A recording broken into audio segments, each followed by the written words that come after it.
He opens his eyes and sees dirt. Not hospital ceiling, not construction site. Dirt. Stink. Flies. Strangers' bare feet in sores pass by his face, and on neck bubbles fresh brand of a slave. He lies on the in-row with other bodies, attempts to lift his hand and sees someone else's hand. Slender. Dirty. With broken chipped to the... This is his body. But the pain, his. Someone kicks him inside and says that if he doesn't get up in 10 heartbeats, then it will fly into ditch. He stands up. His legs won't obey. His knees are shaking. But such a voice is that you right away. Just yesterday, this person was designing children's slides. 11 years. Radii of curvature. Permissible loads on the crossbar. Angle of the, so that the child doesn't fly over fence. 11 years, not one boss has remembered his name. 11 years he came to the sites and checked the bolts. And then the shadow from above. Concrete slab with a crane. A man who was watching them make that they didn't kill children died from a structure. Darkness.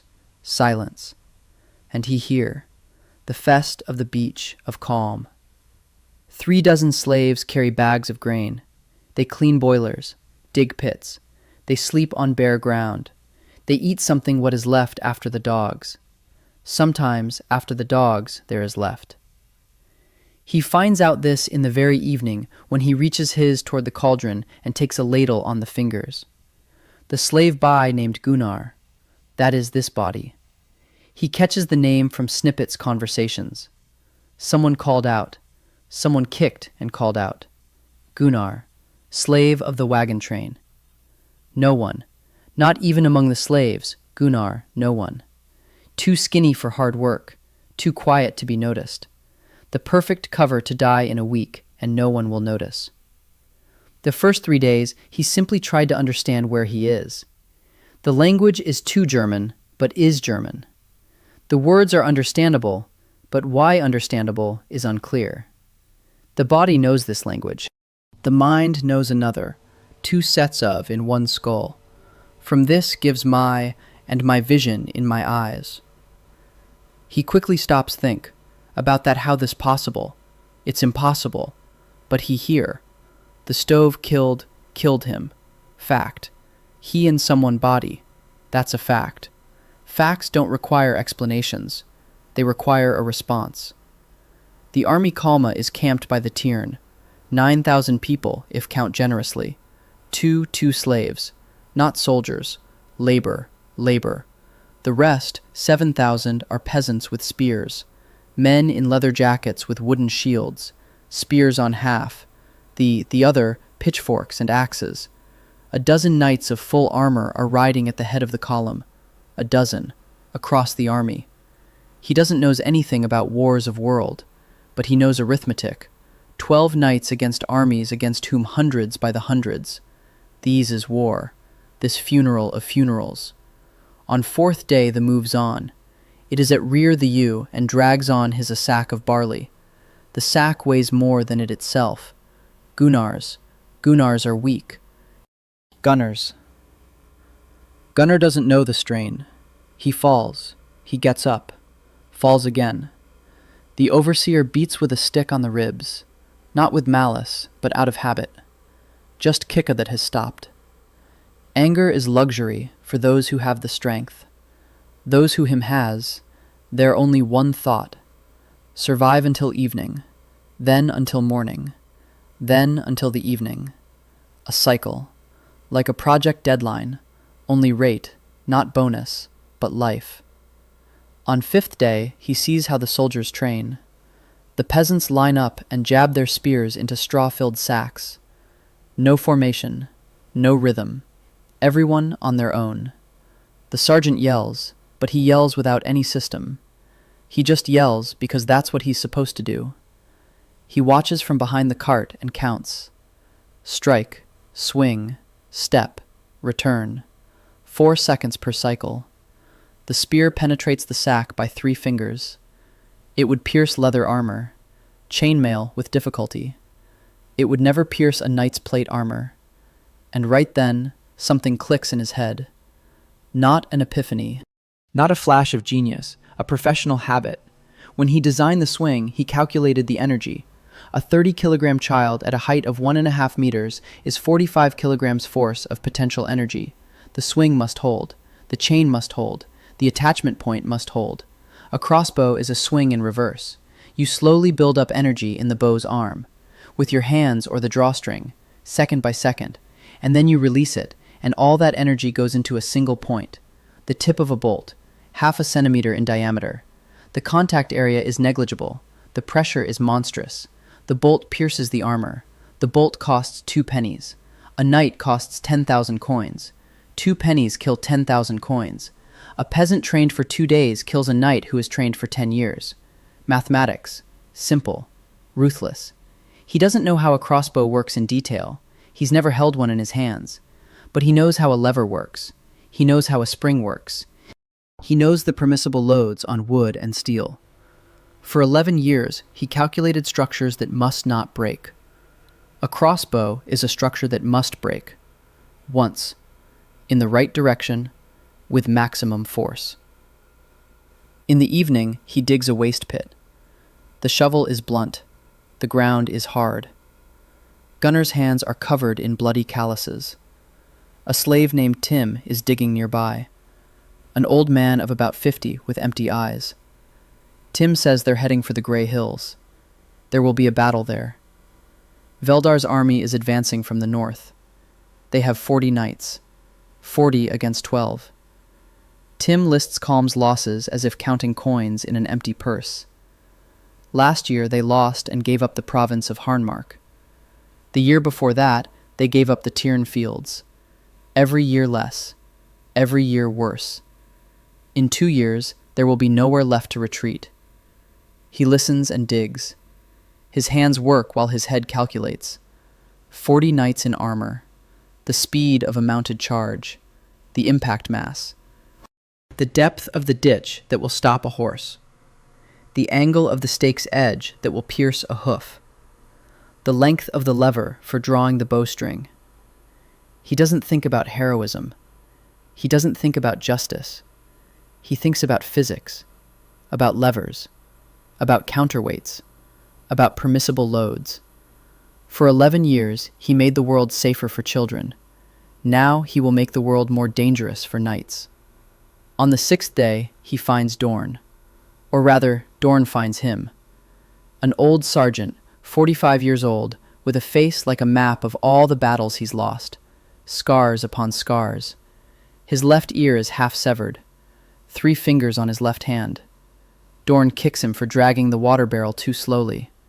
Then he stops, looks, says that Gunnar is dragging the barrel wrong. He should roll it, not drag it. He replies that he knows, but the barrel has no hoop, and if he rolls it, it will fall apart. Dorn looks at him differently. Not like a slave, like an object that turned out to be more useful than it looks. How would a slave know about hoops? He says he saw a cooper at work. A lie. He knows about hoops because he designed the obstacle course with climbing barrels and studied the construction. But the truth is impossible here. Dorn grunts and walks away. The next day he returns. He drags over a plank and a piece of rope. He says he made a bet with another sergeant. Can a plank be split with a rope stretched between stakes? He takes 2 stakes and a stick. He drives them in. He stretches the rope. He inserts the stick and twists it. The rope twists. The tension increases. The rope's diameter. The coefficient of friction. The length of the lever. Mechanical advantage. The rope cuts into the wood. The board splits. Dorn stands and watches. Not at the board. At him. What's your name? Gunnar. Not about the name. Who were you before you became a slave? Nobody. Dorn says nobody thinks so. He leaves. He takes the plank. On the 8th day, Dorn returns with a new question. The army carpenter broke the sword-sharpening machine. The whetstone flew off the axle. The carpenter says he needs a new iron axle. There is no iron. Can it be fixed with wood? He goes over and looks. The axle broke because the hole is round and the load is lateral. A round axle in a round hole under lateral pressure spins and breaks the socket. A square axle in a square hole is needed. Wood will hold if the cross-section is right. He asks for a knife and 2 hours. He carves out the axle. He inserts it. The stone stands up. The carpenter turns it. It holds. Dorn stands nearby and says nothing. Then he says he'll take him to the captain tomorrow. Why? Dorn has an idea about a slave who breaks boards and repairs machines. The brand on his neck burns. But for the first time in 8 days, it's not just the brand that's burning. Something is burning in his head. Diagrams, calculations, angles, levers. 11 years of experience that no one in this world can even imagine. He's no hero. He's no warrior. He's a playground designer who died under a concrete slab and woke up in hell. But he knows how a lever works. And a lever, with the right fulcrum, turns the world upside down. Dorn awakened him with a before dawn. He said, "Get up and go with me. Don't explain where." He stood up. Gunnar's ache from the cold and the ground. Every joint creaked. They walked through the camp, past the sleeping soldiers, past the fires, past sentries who watched at slave with the sergeant and remained silent. Dorn brought him to the tent at the eastern edge of the camp. The tent was larger than the others, but the fabric was in 3 places. Front entrance, 2 soldiers in chainmail. Real chainmail. Dorn said them something quietly. One looked at the rud on Gunnar's neck. He grimaced, but stepped back. Inside sat a man playing cards. Captain Bren. 30, lean, muscular. Eyes sharp. He looked at Dorn, then at the slave. He asked what the hell the sergeant dragged that rat into his tent. Dorn said that this slave had repaired the sharpening with for 2 hours. A carpenter couldn't. The slave could. Bren said that he didn't know about the machines. In 4 days, Veldar will be at the Grey Hills. 40 knights. 200 mounted knights. 1,500 infantry. Against 12 knights of calm and 7,000 men with spears. He needs a miracle, not sleight of hand. Dorn replied calmly. He said let the captain give the slave a task. Any task. If the slave is useless, Dorn will personally take him to the supply train. Bren paused. Then he poked his finger at the map. The bridge across the Tarn, 3 leagues to the north. Wooden, 20 paces long. If Veldar crosses it, the cavalry will strike Kalma's flank. The bridge must be destroyed. The carpenter says it will take 30 men and 2 days. Bren has neither the men nor the time. Well, speak. He stood barefoot on the earthen floor. The brand was burning. The captain looked at him as if he were a rat that had suddenly started talking. But he had already done the math. The bridge is wooden, 20 paces. He asked how many supports there were. Dorn said 3. 2 abutments on the banks and 1 central one in the water. Made of oak piles driven into the bottom, 4 of them, and connected by crossbeams. He closed his eyes. 2 spans, 10 paces each. If the central support is removed, each span will be 20 paces. A wooden beam of that length without an intermediate support won't bear its own weight. The bridge will collapse on its own. He opened his eyes. He said there was no need to dismantle the bridge. We need to cut the 4 posts of the central support down to half their cross-section. The current will finish the job overnight. By morning, the bridge will break. We need 4 men with axes and 1 knight. Bren was silent. Then he asked how a slave knew this. He replied that he knew how to count. Bren said that slaves didn't know how to count. He remained silent. Arguing with a man who holds power over your life isn't bravery. It's foolishness. Bren looked at Dorn. He asked if he'd vouch for him. Dorn said he'd only vouch for his own sword. But the slave had fixed the lathe when the carpenter couldn't. Bren said he'd send Dorn with 5 men to the bridge that night. the slave would go with them. If the bridge collapsed, the slave would get an extra portion of porridge. If not, Dorn would get 10 lashes. Dorn nodded. Out on the street, the sergeant said one thing. If the bridge didn't collapse, he would personally drown him in the Tyne before he got the lashes. He nodded. It was fair. That evening, Dorn gathered 5 soldiers. Not the best ones. 2 lumberjacks, a fisherman, 2 peasants, all armed with axes. They walked for 3 hours in the dark. The moon was thin as a sickle. He stumbled over every root. Gunnar's body was weak and clumsy. The bridge was exactly as Dorn had described, 20 paces long, 4 paces wide. The central support in the water, 4 oak piles bound by crossbeams. He went down to the water. The river was chest deep, cold. The current was strong. He touched the wood, oak, old, hard, not rotten. He showed the lumberjacks where to cut. Undercut each pile on both sides to a depth of half a palm. No more. If they cut all the way through, the bridge would collapse immediately, and Veldar would see. The bridge had to appear intact, but its load-bearing capacity was already 0. A trap. The lumberjacks waded into the water. They chopped quietly. The axes sank into the wet oak with a dull thud. He checked every cut. The depth. The angle. One lumberjack was chopping too deep. He stopped him. The lumberjack glared. A slave was telling a lumberjack how to chop. But Dorn stood nearby and said nothing. The lumberjack obeyed. On the 4th pile, the fisherman slipped and dropped his axe. The axe sank to the bottom. The current dragged the fisherman away. Dorn grabbed him by the collar and pulled him out. 3 of the 4 piles were cut. The 4th was intact. He counted. 1 intact pile wouldn't hold the weight of the support plus the bridge plus a rider in armor. It should be enough. He told Dorn it was enough. Dorn asked if he was sure. He said yes. They walked away in the dark, wet, frozen. He was shivering all over. His teeth were chattering. One of the lumberjacks grumbled that it was all for nothing and the bridge would stand for 100 years. Dorn told him to shut up. They returned to camp at dawn. He collapsed on the ground by the supply wagons and fell asleep instantly. For the first time in 9 days, no one kicked him at dawn. He was awakened by a commotion at noon. The camp was buzzing. The scouts had returned from Tyne. The bridge had collapsed. Veldar's mounted patrol of 8 riders had gone out to the bridge that morning. The first rider rode onto the deck. The bridge held for 3 paces. The central support gave way. The deck snapped in the middle. 2 riders fell into the river. 1 drowned. The horse drowned. The rest rode away. Veldar lost 1 knight and 2 horses.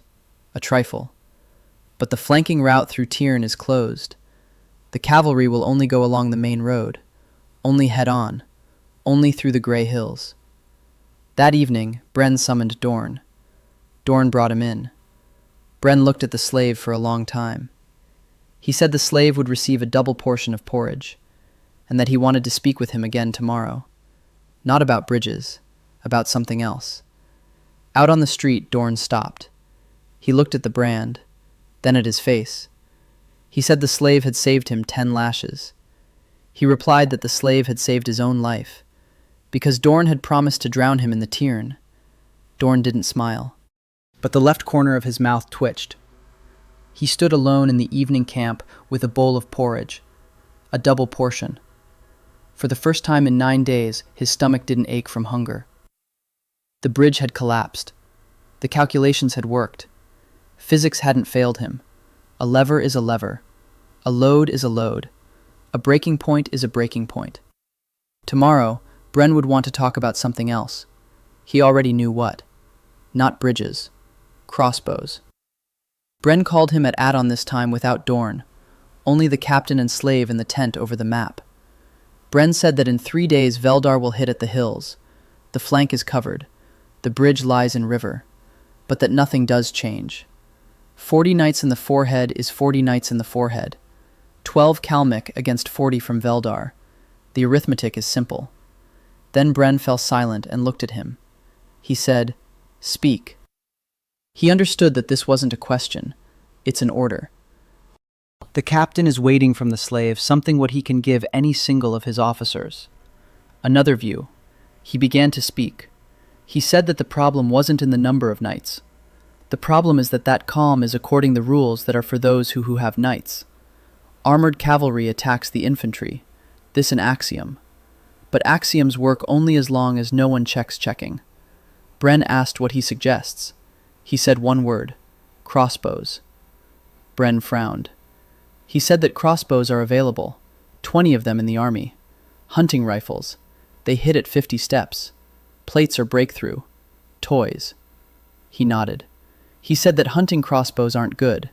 We need others, heavy ones, with a compound shoulder, with a for tensioning. The bolt must fly to 150 steps and pierce the breastplate on 70. Bren said that there are crossbows do exist. He replied that for now it exists. Bren leaned back. He looked at him. The slave with a brand on the neck who says that will create weapons of which doesn't exist. The captain asked which how time. He said that 3 days. 10 crossbows. Not 20, 10. But 10 that will the armor. Bren asked what he began listing them. Blacksmith, carpenter, stock of wood or ash, the grain for bowstrings, iron for bolts.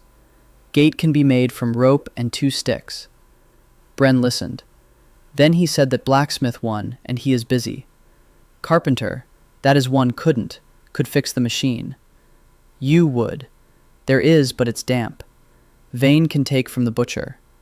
Iron, only that is in thee.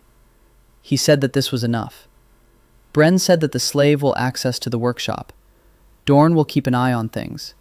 If in 3 days the crossbow doesn't pierce, the conversation is over. He stepped out of the tent and walked toward the wagon train. His mind was already working. The crossbow's limb is a spring, a store of energy. The stiffer the limb, the more energy it stores. A hunting crossbow is weak because its limb is made from a single piece of wood. Wood bends but doesn't spring back enough. A composite material is needed, a layered cake of wood and fiber. The wood works under compression, the fiber under tension. Together, they provide 3 times more energy than the wood alone. He didn't know this principle from military books. He knew it from calculations for laminated timber used in playgrounds. A laminated beam holds more than a solid one. Same principle, another application. Dorn led him to the army workshop, a shed made of poles, a workbench of unplaned boards. A carpenter named Kraft sat on a log, planing a spear shaft. An older man, large hands, indifferent eyes. Dorn said the slave would work here for 3 days, the captain's order. Kraft looked at the brand, spit, said he didn't need a slave. Dorn replied that he didn't need the carpenter's opinion. Kraft fell silent. He surveyed the workshop. The tools were crude but functional. An axe, a chisel, knives, a saw, a supply of ash wood in the corner. Green, just as Bren had said, but not all of it. He tapped each board. 3 were drier than the rest. Not perfectly dry, but good enough.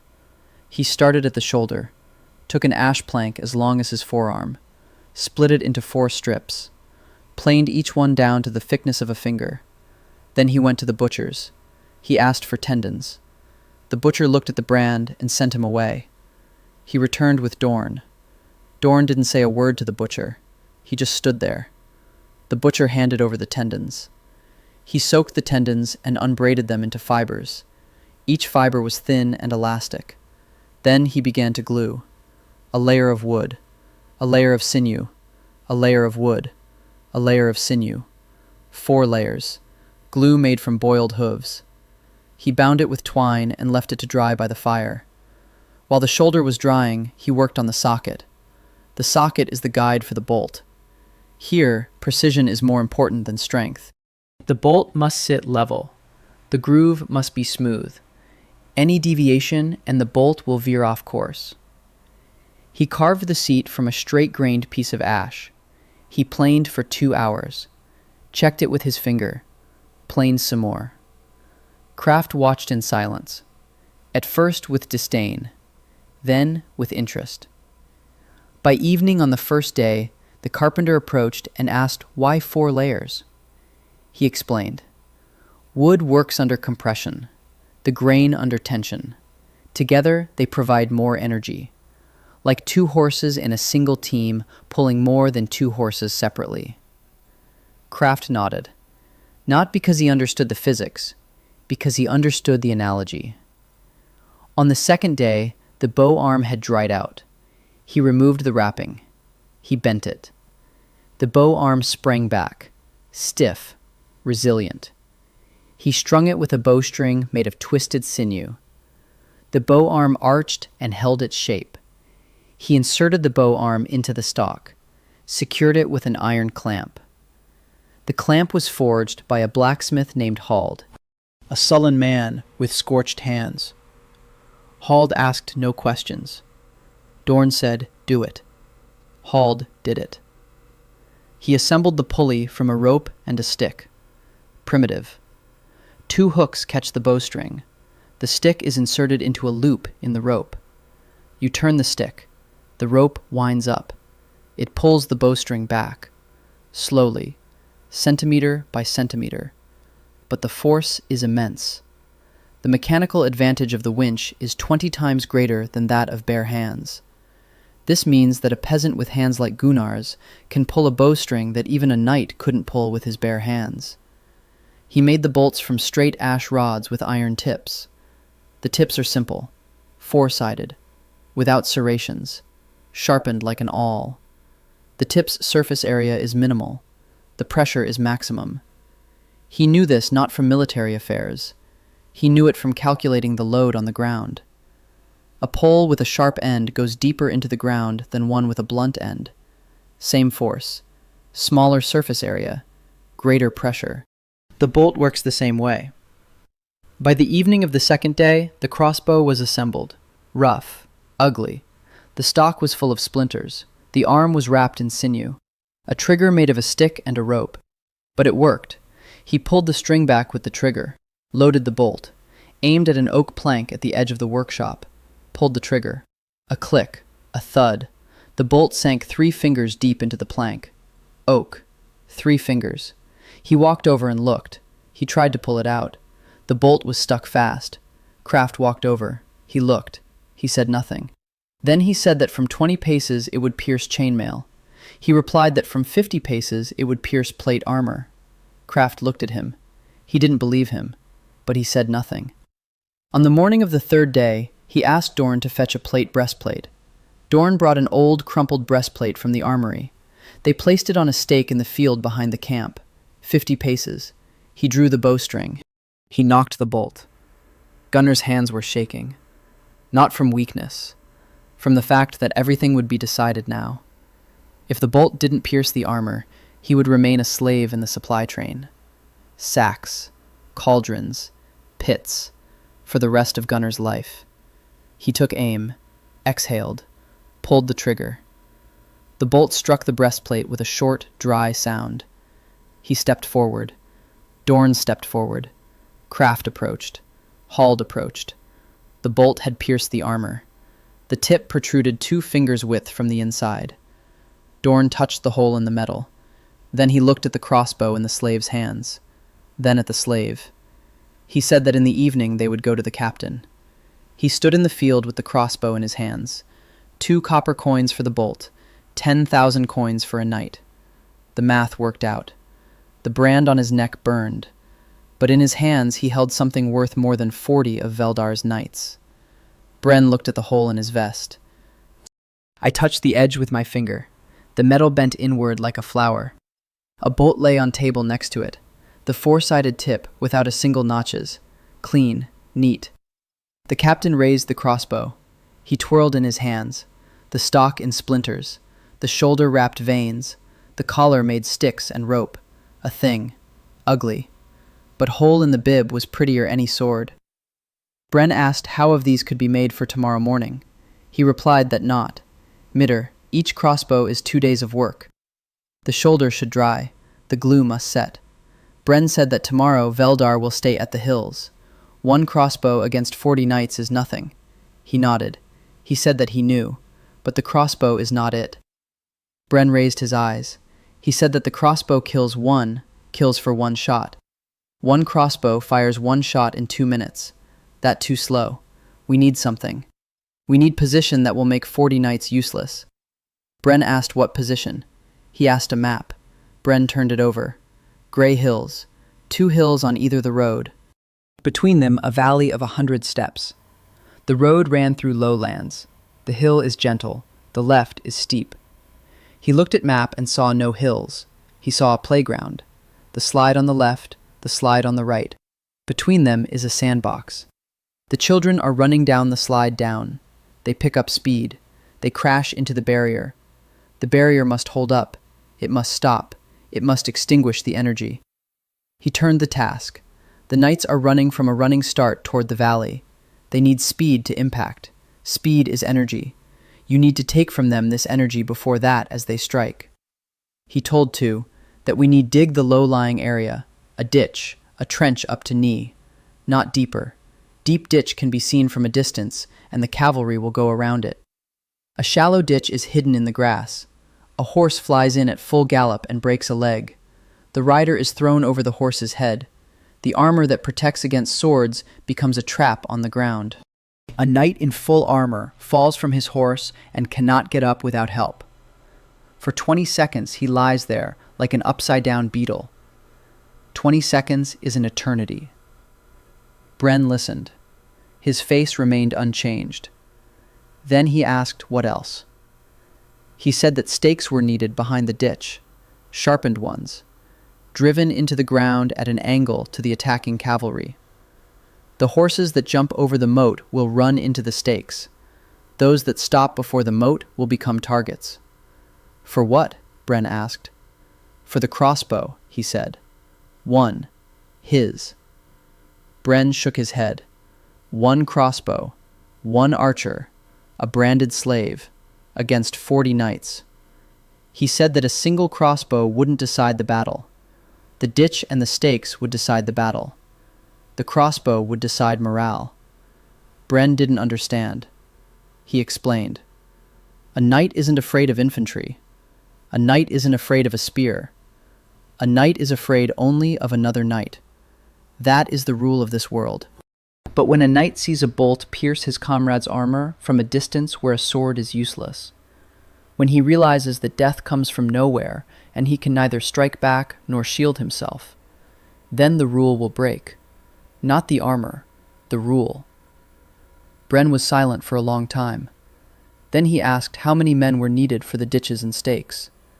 He said 200 men and 1 knight. Bren said that 200 men was too many. Every man was needed in the ranks. He replied that 200 men digging a ditch at night would save 1,000 men standing in the ranks in the morning. Math. Bren stood up. He paced the tent. Then he said he would send Dorn with 200 men to the Grey Hills tonight. The slave would go with them. The slave would show them where to dig and how to set the stakes. If the plan worked, the slave would get more than porridge. If not, Bren didn't finish. He didn't need to. They went out. Dorn was waiting outside. Bren told him briefly. 200 men. Tonight, Grey Hills. The slave is to obey me. Dorn didn't blink. He nodded. They walked toward the wagon train. Dorn asked what the plan was. He explained. A ditch, stakes, a crossbow on the left hill. Dorn listened. Then he said that 200 men with shovels would dig a ditch overnight. But the stakes. How many stakes were needed? He said 300. As tall as a man, sharpened at one end, driven in at a 45-degree angle, point north, to Veldar. Dorn said the forest was half a league to the west. 300 stakes meant 300 young trees. Cut down, trim, bring, drive in 1 night. He replied, in 1 night. Dorn looked at him, said that a slave was either a genius or a madman. He replied that one didn't preclude the other. Dorn didn't smile, but the left corner of his mouth twitched again. By evening, 200 soldiers stood in formation by the supply wagons, men with shovels and axes. Not a single knight. The knights were sleeping in their tents.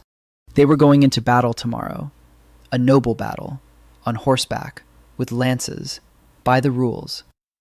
He looked at the 200 peasants and thought about how these men would change the rules tomorrow. They didn't know that. They thought they were digging a ditch.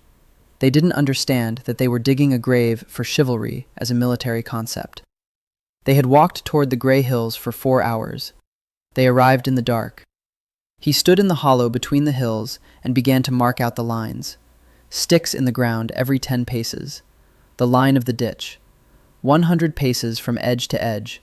Knee-deep. 2 paces wide. The earth to the south side. A mound of earth. Not very high. Waist-high. Stakes behind the mound. The peasants began to dig. 200 shovels sank into the ground at once. The sound was like the breathing of a huge beast. He walked along the line and checked the depth. With a stick, he poked it into the ditch. He measured. Shallower here, deeper here, more even. The same depth along the entire length. He explained, and Dorn repeated after him in a voice that made the men work faster. While 100 men dug, another 100 chopped down trees, young trees, straight, as thick as an arm. They stripped them of branches, sharpened them with axes, carried them to the lowland. By midnight the ditch was ready, uneven, rough, but unbroken. 100 paces, a horse's knee. He walked along the bottom and checked. It'll do. A horse at a gallop won't see it. The grass will cover it. They drove in the stakes until dawn, row after row, at an angle, pointing north. He indicated the angle, a stick in the ground, like this, 45 degrees, not steeper, not flatter. The horse must run into it chest first. If the angle is too steep, the stake will slip. If it's too shallow, it won't pierce. He didn't know the angle from a military manual. He knew it from calculating fences. A fence post at an angle to the wind load. Same geometry, different purpose. By dawn, everything was ready. The ditch, the embankment, 300 stakes. He stood on the left hill and looked down. The lowland looked almost as it had before. The grass hid the ditch. The stakes stuck out from behind the embankment, but from a distance of 200 paces, they looked like bushes. The cavalry wouldn't understand until they charged in. 200 peasants lay on the ground around him, dead from exhaustion. They slept right where they had fallen. Shovels and axes lay nearby. He sat down on the ground. The crossbow lay beside him. 13 bolts. Blacksmith Hald had managed to make 12 arrowheads, plus the one with which it all began. 13 bolts. 13 chances. He closed his eyes. In a few hours, 40 of Veldar's knights would be here, and for the first time in their lives, they would see that mathematics is stronger than armor. Veldar arrived at noon. He saw them from the top of the hill. The column stretched out on the road on half a mile. The infantry ahead, cavalry behind, banners with a silver deer on blue field. 40 knights. He counted them. 41. One extra. 200 mounted cavalrymen for the knights. Behind them, the infantry. 1,500, maybe more. They walked in hurry, confidently. Just they those who has 20 years in a row. The Kalma stood in southern slope of the hill. 7,000 men with spears. 12 knights in front. Bren on horseback among them. The calm of the infantry looked loose. The calm in 4 rows. Spears stuck out crookedly. The shields were wooden, some without shields at all. He sat atop the hill, alone, crossbow in his hands. 13 bolts in leather bag which gave Dorn. Dorn stood below with 100 men behind the embankment. Another 100 were hiding behind the right hill. The calm was invisible. The grass stood flat. The stakes behind the embankment looked like bushes. Everything looked like a position. A weak army on the hill awaits a strong army on the road. Veldar stopped among 300 steps. The cavalry moved forward. The knights formed in a line. He looked at them from and counted. Plates, full. Closed helmets, chainmail skirts, shoulder guards, greaves. Every knight is a fortress on horseback. Each is worth 10,000 coins. 41 knights is 410,000 coins. The budget of a small kingdom now stands 300 paces from a moat he cannot see. 13 bolts in his quiver are worth 26 copper coins. He checked his crossbow. The string was taut. A bolt in the groove. Gunnar's hands did not tremble. He was surprised by this. They should have trembled. He had never killed. He even shooed flies away instead of swatting them. For 11 years, he had made the world safe. Today, he would do the opposite. But his hands did not tremble. Perhaps because it did not feel like murder. It felt like a calculation, a task. Initial data, angle, distance, wind, bolt mass, speed, result. The Veldar commander rode forward. A knight in black armor on a black horse. He raised his sword. He shouted something. He couldn't hear from the top of the hill, but he saw the line of cavalry move. At a walk, then a trot, then a gallop. The ground shook. 41 armored horses, 41 knights with lances held high. A wall of iron and flesh charging forward.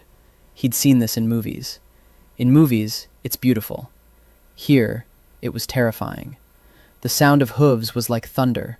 The ground shook. He felt the vibration through the rock he was sitting on. The cavalry flew into the valley, into a ditch they couldn't see. The front row charged in at full gallop. He saw the lead horse sink knee-deep. The sound was wet and crunching at the same time. The horse flipped over. The knight flew from the saddle and slammed into the ground. Armor clattered against the stones. Behind him, the second, the third, the fourth. The horses whinnied. He would never forget that sound. A horse's whinny. No movie captures that sound.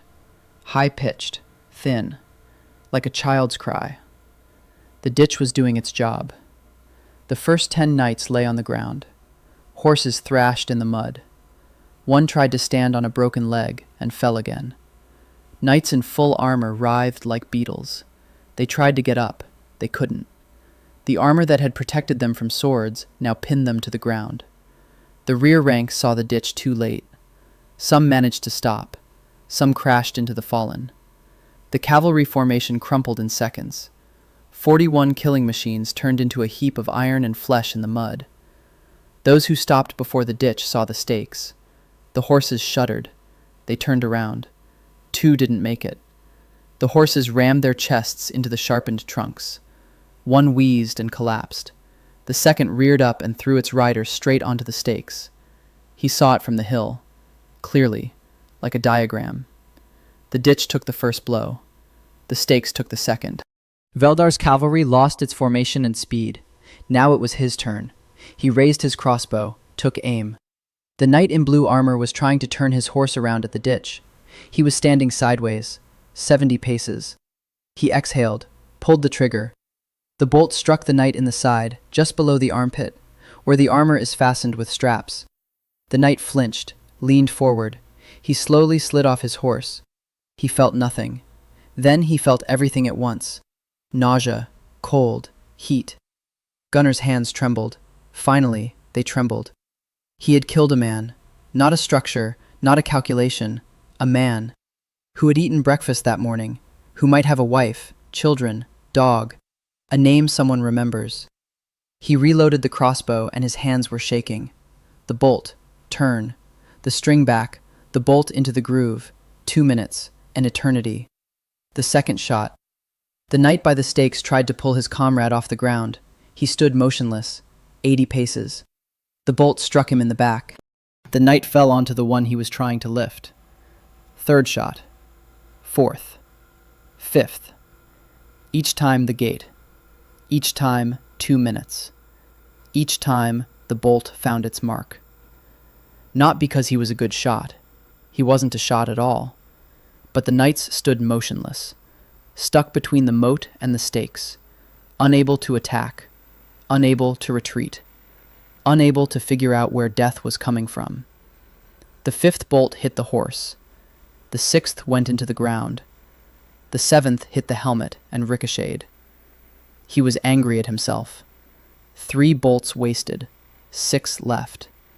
The 8th shot. The knight on the ground took off his helmet to breathe. 60 paces.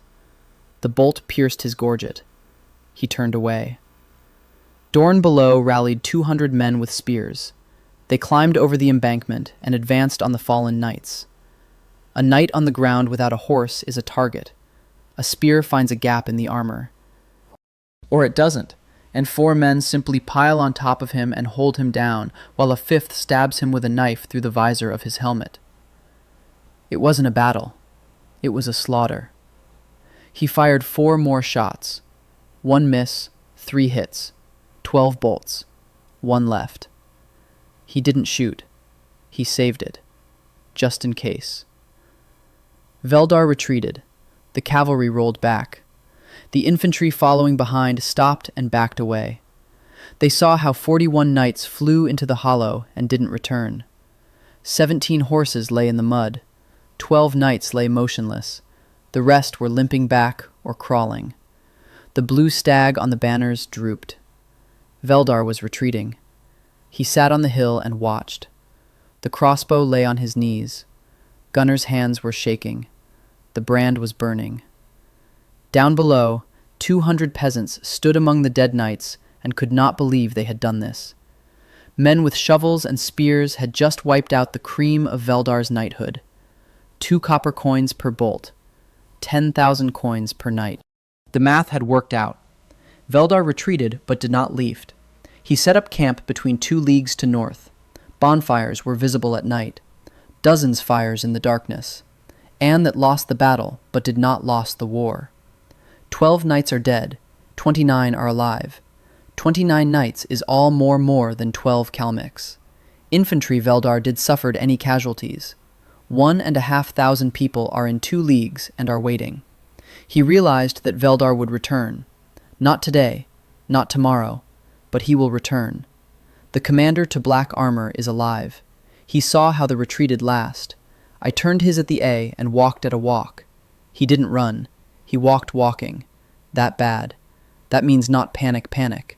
So he thinks. So in next time level at work.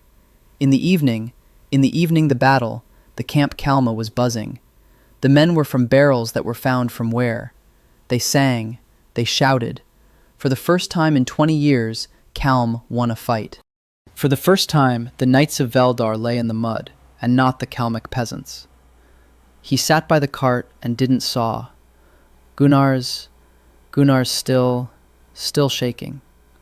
A slight tremor that couldn't be. He killed people today. 8 people. Maybe more. Those in whom he could have died right away. Could lie in field and die slowly. He thought about it, and it made him feel sick. 11 years. He counted the height of the bough so that the child would fall off the slide. 3 centimeters difference between safe and dangerous. Today, he calculated the angle so the bolt would fit between the plates of the armor. 3 centimeters of difference between life and death. The same precision. A different result. Dorn approached, sat down next to him, silently. He sat there for a minute. Then he said that the first time is always hard. He replied that he didn't want it to get easy. Dorn looked at him. He said that if it didn't get easy, he'd break. And broken, he'd be useless. He asked how Dorn dealt with it. Dorn replied that he didn't. He'd just stopped counting. Then he stood up and left. In the morning, Bren came. He didn't summon him. He came on his own, to the supply wagon. The captain stood in front of the branded slave and looked down on him. He said that Veldar had lost 12 knights. That's 1/3 of the cavalry. Nothing like this had ever happened in the entire history of the wars between Kalm and Veldar. Never. In 20 years of minor skirmishes and shameful retreats, Kalm had killed fewer knights in total than yesterday in a single hour. Then Bren said that General Oster was on his way here. He'd be here by evening. The general wanted to see the crossbow, and the man who made it. He nodded. Oster, the general of the entire Kalm army. A man who had been losing for 20 years. He worked until evening. He couldn't sit idle. His hands were shaking, but working was easier than thinking. He went out into the field toward the lowland, the ditch, the stakes. The dead horses that hadn't been cleared away yet. The flies. The smell. He didn't look at the bodies. He looked at the ditch. He checked. Where the cavalry had broken through. Where it had gotten stuck. Where the stakes had broken and where they had held. He counted. He marked the ground with a stick. The ditch works, but only once. The cavalry won't go through the same spot a second time. He needed to think further ahead. The stakes work, but half of them broke on impact. The angle is right, but they aren't thick enough. We need thicker ones. Or with iron tips. Or a different system. He stood over the ditch, looking at the broken stakes and thinking about standardization. Every stake was different. Different length, different thickness, different sharpening angle. 200 men chopped them as best they could. The result was random. Half the stakes are useless. If every stake were the same length, same thickness, same angle, the result would be twice as good with the same number. Standardization. GOSTs. Tolerances. Unification. That's what he'd been doing for 11 years. Every bolt fits every fastener. Every part is replaceable. He applied this principle to the stakes in his mind. A template. A stick of a certain length with notches. You hold it against the log. You chop along the notches. Every stake is the same. Any man with an axe can make a perfect stake in 5 minutes. Then he thought about crossbows. 1 crossbow. 8 hits. What if there were 10 crossbows? What if there were 50? What if every bolt were identical and fit every crossbow? What if every arm were identical and replaceable? An arm broke in battle. Take it off. Put on a new one. A minute. Not 2 days to make a new crossbow. A minute. He stood above the moat amid dead horses and flies and saw the future. Not a weapon. A system. Mass production. An assembly line. Henry Ford for the Middle Ages. Every part is standard. Every crossbow is assembled from identical parts.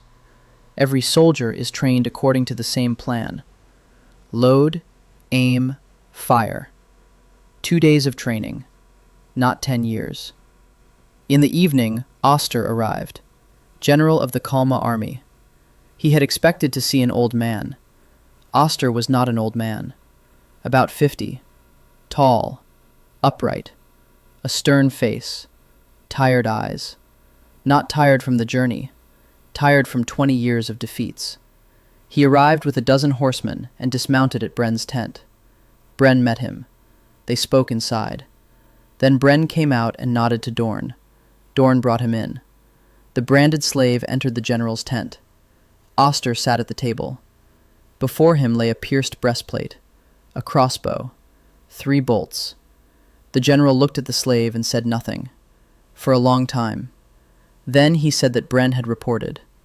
A moat, pikes, a crossbow, 12 knights. He said he didn't believe it. Then he picked up the breastplate and looked at the hole.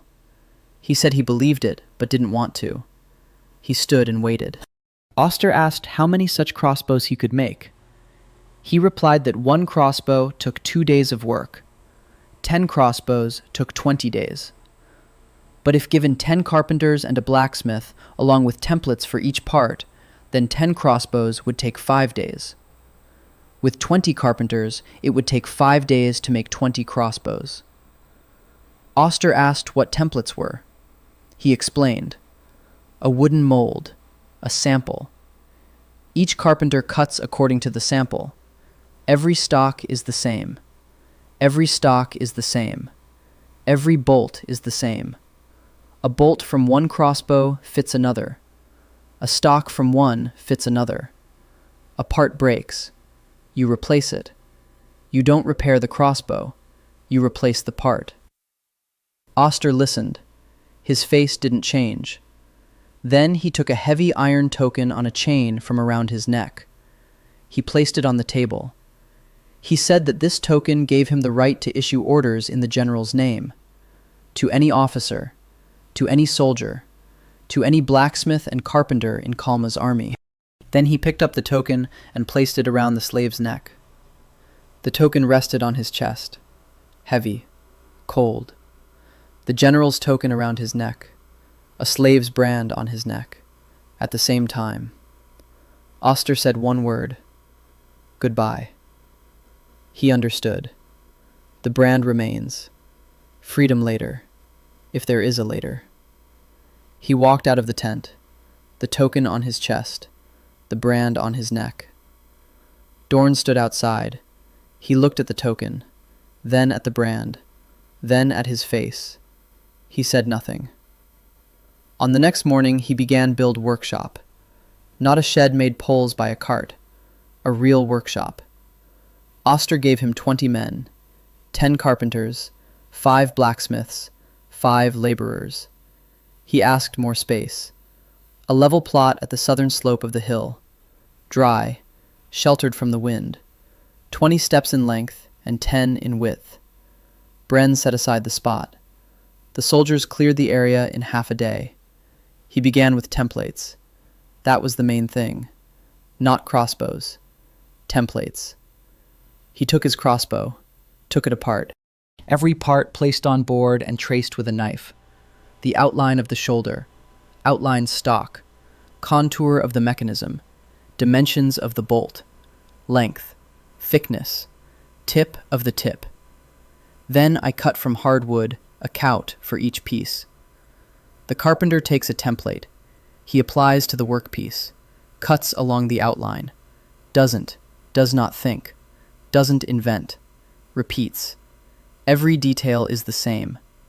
Kraft looked at templates and didn't understand. I asked why. Every carpenter cuts in his own way. For has eye and his hand. He replied that in this is the problem. My own and my hand give different results. He needs the same result, every time, from every carpenter. Kraft said that this, not craft. A craft is when a master makes an object with hands from the two end. He replied that he didn't need a trade. He needs manufacturing. Kraft didn't understand the word. He didn't try explain. He demonstrated. He sat 5 carpenters in row. The first cuts the shoulder strips, only strips, all day. The second planes them according a template, only planes them, all day. The third gluing layers of wood and veins, only glued. The fourth cuts the stock. The fifth assembles. Each makes one operation. Each becomes a master in one operation a day, not per year, per day, because the procedure is simple, repetitive, identical. Kraft watched. The carpenters watched. No one understood why. They were used to one craftsman making a single item from start to finish, from log to finished product, one person. His idea was different. 10 people, 10 operations. Each does their own. The result is a crossbow, not just 1 in 2 days, 5 in 2 days, then 10, then 20. The first day went badly. The carpenter who was cutting the slats ruined 4 out of 6. He was cutting not by the template, but out of habit, thicker than needed. He stopped him, showed him again, the template, the outline, exactly along the line, not thicker, not thinner. The carpenter said that wood is alive, and every piece is different. You can't cut them all the same. He replied that you can. You have to choose pieces of the same density and moisture content. Tap them. Dry ones ring out. Wet ones sound dull. Select only the dry ones. The carpenter twirled his finger at his temple, but he did as he was told. By the evening of the first day, 8 shoulder slats were ready. 6 of them were usable. 2 were scrap. A 30% defect rate. Bad. But yesterday it was 60. Progress. The blacksmith, hauled, worked separately. He gave him a different template, an iron tip for a bolt, 4-sided, same size, same weight. Hauled forged the tips and checked each one against the template. Fits. Doesn't fit. Fits means it's good. Doesn't fit means it goes back into the furnace. Hauled didn't argue. Blacksmiths are more practical than carpenters. Iron isn't alive. Iron obeys. By the end of the second day, the first production crossbow was assembled. Not by his hands. by the hands of 5 carpenters and 1 blacksmith, following his templates. He took the crossbow, examined it. The stock was slightly rougher than on his first one. The stock was slightly wider. The trigger was slightly stiff. But he pulled the string, loaded the bolt, fired at a board from 30 paces. The bolt sank in 2 fingers' width, not 3 like his crossbow. 2. The power was a third less. He took the crossbow apart, found the cause. The glue on the shoulder hadn't set completely. The layers had shifted slightly. Energy was being lost to internal friction.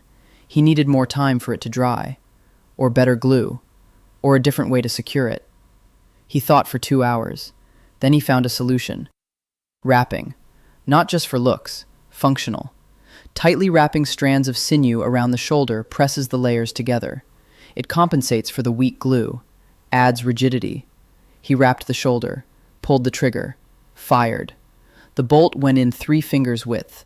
Just like the first crossbow, he added the wrapping to the process. The 6th operation, the 6th carpenter, just wraps the shoulders, all day long. By the 4th day, the workshop was churning out 2 crossbows a day, rough, ugly, identical, each shot 150 paces, each pierced armor at 70. Every bolt from any crossbow fit any other. He looked at the row of finished crossbows and saw not weapons. He saw a principle. The very same principle by which he designed battlefields. Unification, standardization, interchangeability. Any bolt in any crossbow, any stock on any frame. Broke in battle, removed it, put on a spare. 30 seconds. No army in this world operated like that. Every sword is unique. Every piece of armor is unique. Everyone tailored to its owner. Sword broke, need a new one. Order from the blacksmith. A week's work, 1,000 coins. But his crossbow broke. 30 seconds and a spare part from the box, free of charge. On the 5th day, Oster arrived. He looked at the workshop, at the templates, at the row of crossbows. 10 of them, identical. He picked one up, turned it over, looked at the second one, looked at the third. Identical. Oster asked why they were all the same. He replied that that was the point. The general asked what the point was. He took a bolt from one crossbow and inserted it into another. It fit. He took the shoulder piece from the third and put it on the fourth. It fit. Oster was silent. Then he said that in 20 years he hadn't seen 2 identical swords.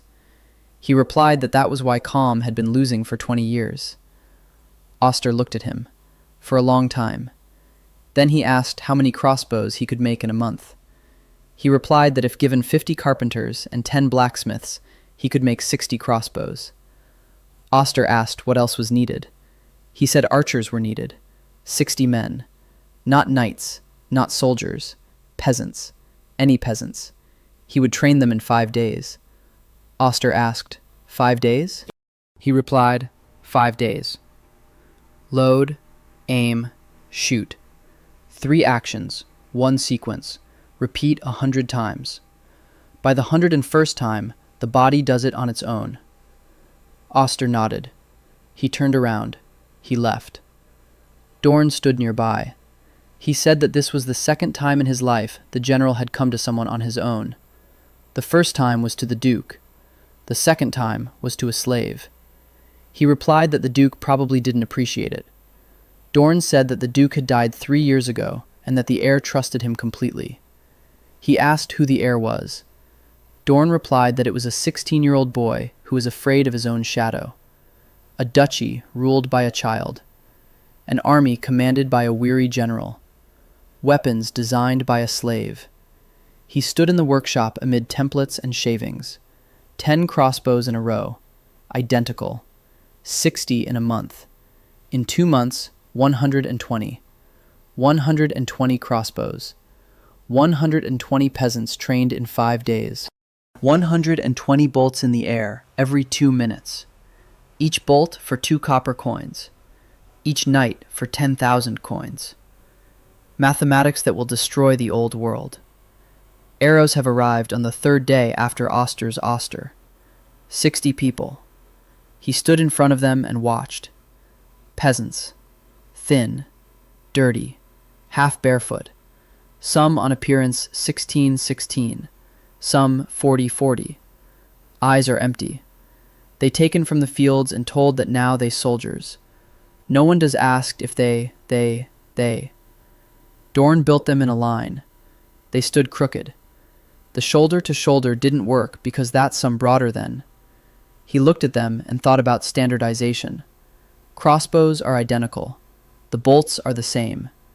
Arrows are different. This a problem, but solvable.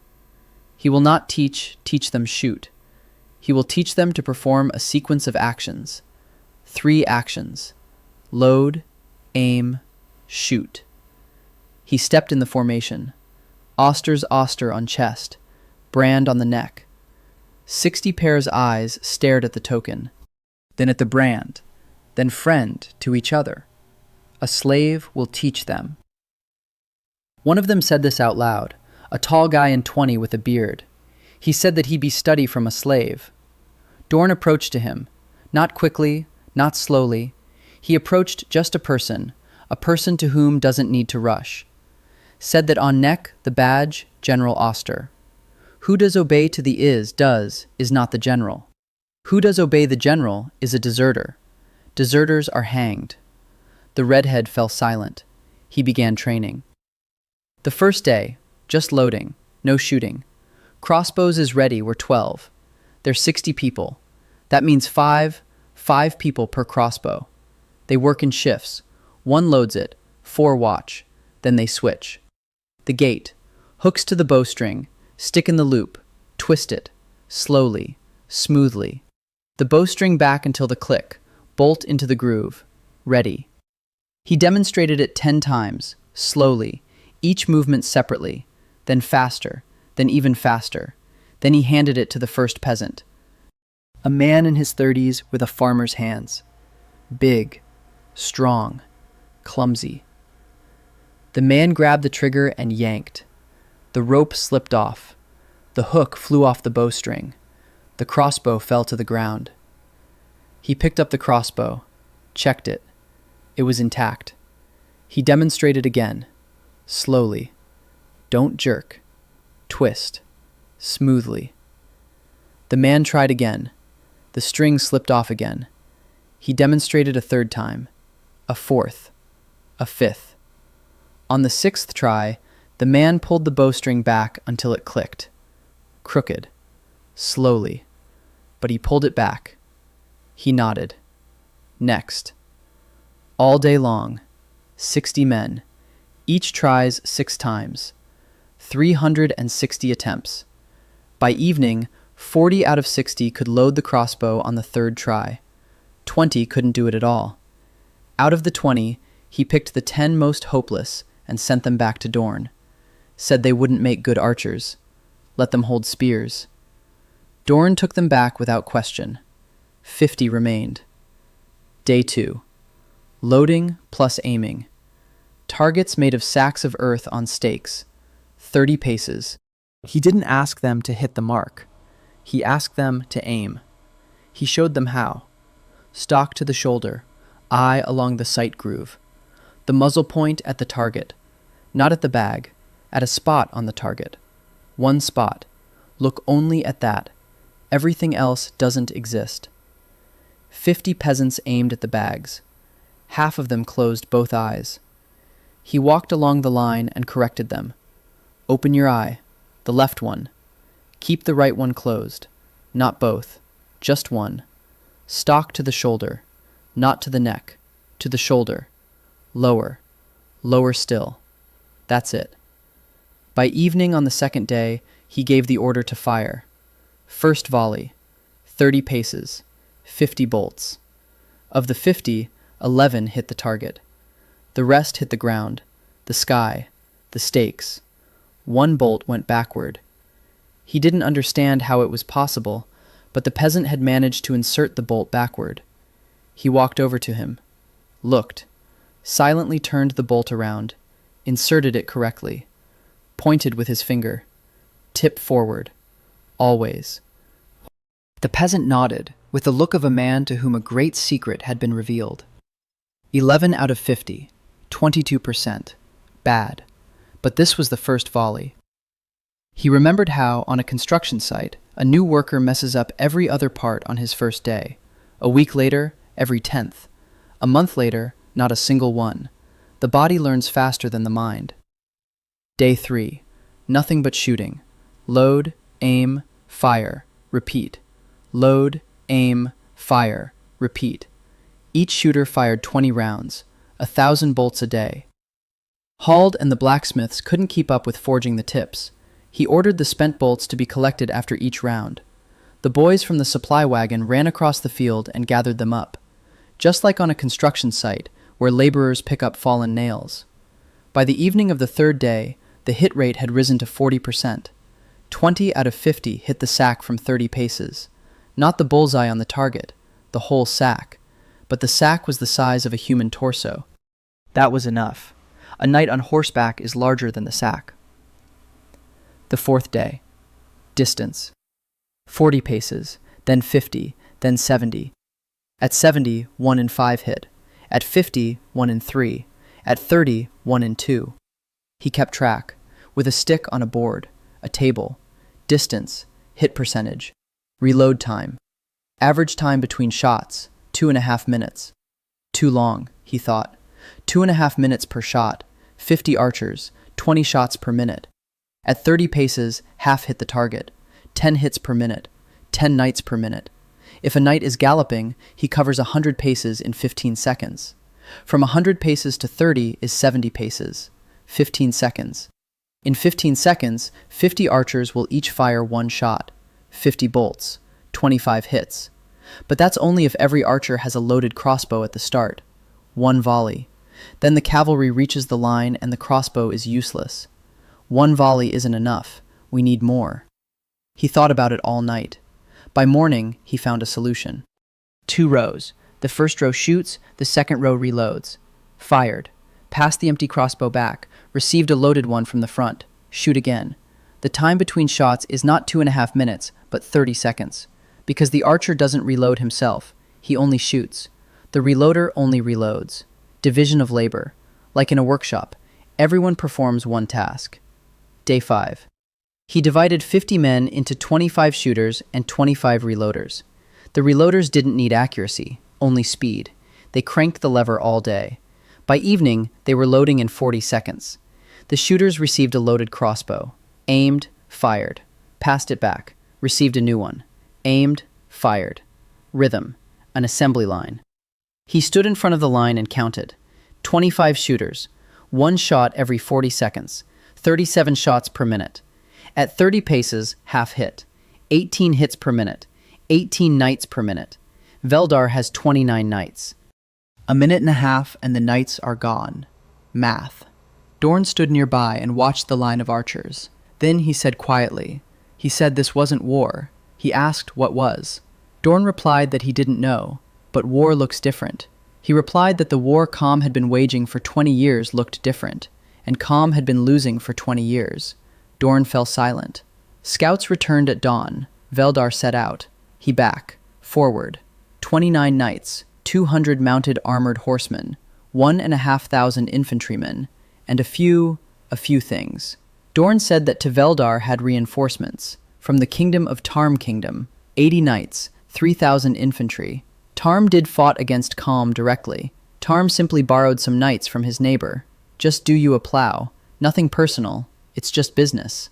He stood in tent Brenna and listened. 1. 90 knights, 200 mounted armored horsemen, 4 and 1,000 infantry. Against 12 calm knights and 7,000 peasants. 25 shooters and 25 loaders, 12 crossbows, not 60, 12. A month hasn't passed. The workshop hasn't passed. Bren was watching at the map. Her face was gray. He said that Veldar will hear in 2 days. Oster stood beside him. He was silent. He looked at the map and counted. 190 knights, 25 archers, 1 shot every 40 seconds, 37 bolts per minute, half hits the mark, 18 hits per minute, 190 knights, 6 minutes. If the knights stand motionless, knights will stand motionless. The knights will charge. 100 paces to the line of archers in 15 seconds. 9 hits in 15 seconds. 9 out of 109. Then the cavalry crashes into the formation, and the crossbows are useless. It's not enough. The math doesn't add up. He needs more time, more distance between the cavalry and the archers, more obstacles in the way. He asked Bren for a map of the area north of the Grey Hills. Bren unfolded it. The road ran through the hills and down into the valley. Beyond the valley lay a forest. Before the valley lay a field. Wide, open, perfect for cavalry. Bad for defense. He looked at the map and thought, the ditch worked once. The Veldar commander isn't a fool. He saw the ditch. He'll send the infantry ahead of the cavalry. The infantry will find the ditch, fill it in. The cavalry will pass. The stakes aren't a secret either. The infantry will pull them out. A trap works once, not twice. Something else is needed. He closed his eyes and thought. Not about military history, about playgrounds, about safety, about how to slow down a child who's running too fast. The answer was simple. Not a wall. A child can go around a wall. A maze. A multitude of small obstacles that don't stop but slow down. A child can't pick up speed if there's a turn every 3 steps. Cavalry can't pick up speed if there's an obstacle every 30 steps. He opened his eyes. He told Oster that he needed not 1 line of defense, but 3. 3 ditches. 3 rows of stakes. The distance between the lines is 50 paces. The cavalry breaks through the first ditch, loses speed, gains speed again. The second ditch, loses speed again, gains speed again. The third ditch. Every ditch is a loss of time. Every loss of time is bolts in the air. 3 ditches give not 15 seconds, but a minute. A minute is 37 bolts. 18 hits. 18 nights. Oster listened. Then he asked about the infantry. The infantry will fill in the ditches. He replied that no, they wouldn't have time, because the infantry would be attacked from the flanks. Oster raised an eyebrow. He explained. 2 units of 100 men each with spears, hidden on the hillsides. When Veldar's infantry goes to fill in the trenches, the units will strike from the flanks. Not to win, to delay, to buy time. Every minute of delay means 18 more hits. Bryn asked where to position the archers. He replied, behind the 3rd line, behind the last ditch, on the embankment. The elevation provides both visibility and range. From a chest-high embankment, an archer can see the entire field, 150 paces in every direction. Oster stepped up to the map. He ran his finger along the lines. The first ditch, the second, the third, the flank units, archers on the embankment. Then he looked up at him. He said this wasn't a defense. It was a meat grinder. He replied that it was. Oster asked what would happen when the knights broke through the 3 ditches, because they would break through. 109 knights. Some would fall, some would be shot down, but some would break through. What then? He replied that then there would be 12 calm knights. Oster shook his head. 12 against those who break through. Maybe 30, maybe 40. 12 against 40. He replied that it would be 40 knights on exhausted horses, without formation, without momentum, without morale. They had just lost 70 comrades. They had seen bolts kill those whom no enemy had been able to kill in 20 years. They were broken, not physically, morally. 12 fresh calm knights in formation against 40 broken ones without formation. It's an even fight. Oster was silent. Then he said that the boy designs battles the way he builds houses. He replied that not houses, playgrounds. Oster didn't understand. He didn't bother to explain. Oster gave the order. 500 men to the moats, 200 to the stakes, 200 to the flank units. Work through the night. 2 days. He was in charge. A badge on his chest. A brand on his neck. 500 men dug and stared at the brand. Some spat in his wake. Some refused to obey until Dorn approached. Everyone obeyed Dorn. This time, he made templates for the stakes. A stick as tall as a man with 3 notches. The first notch is the cutoff point. The second is the start of the sharpening. The third is the end of the sharpening. Each man with an axe held the template against the log and chopped along the notches.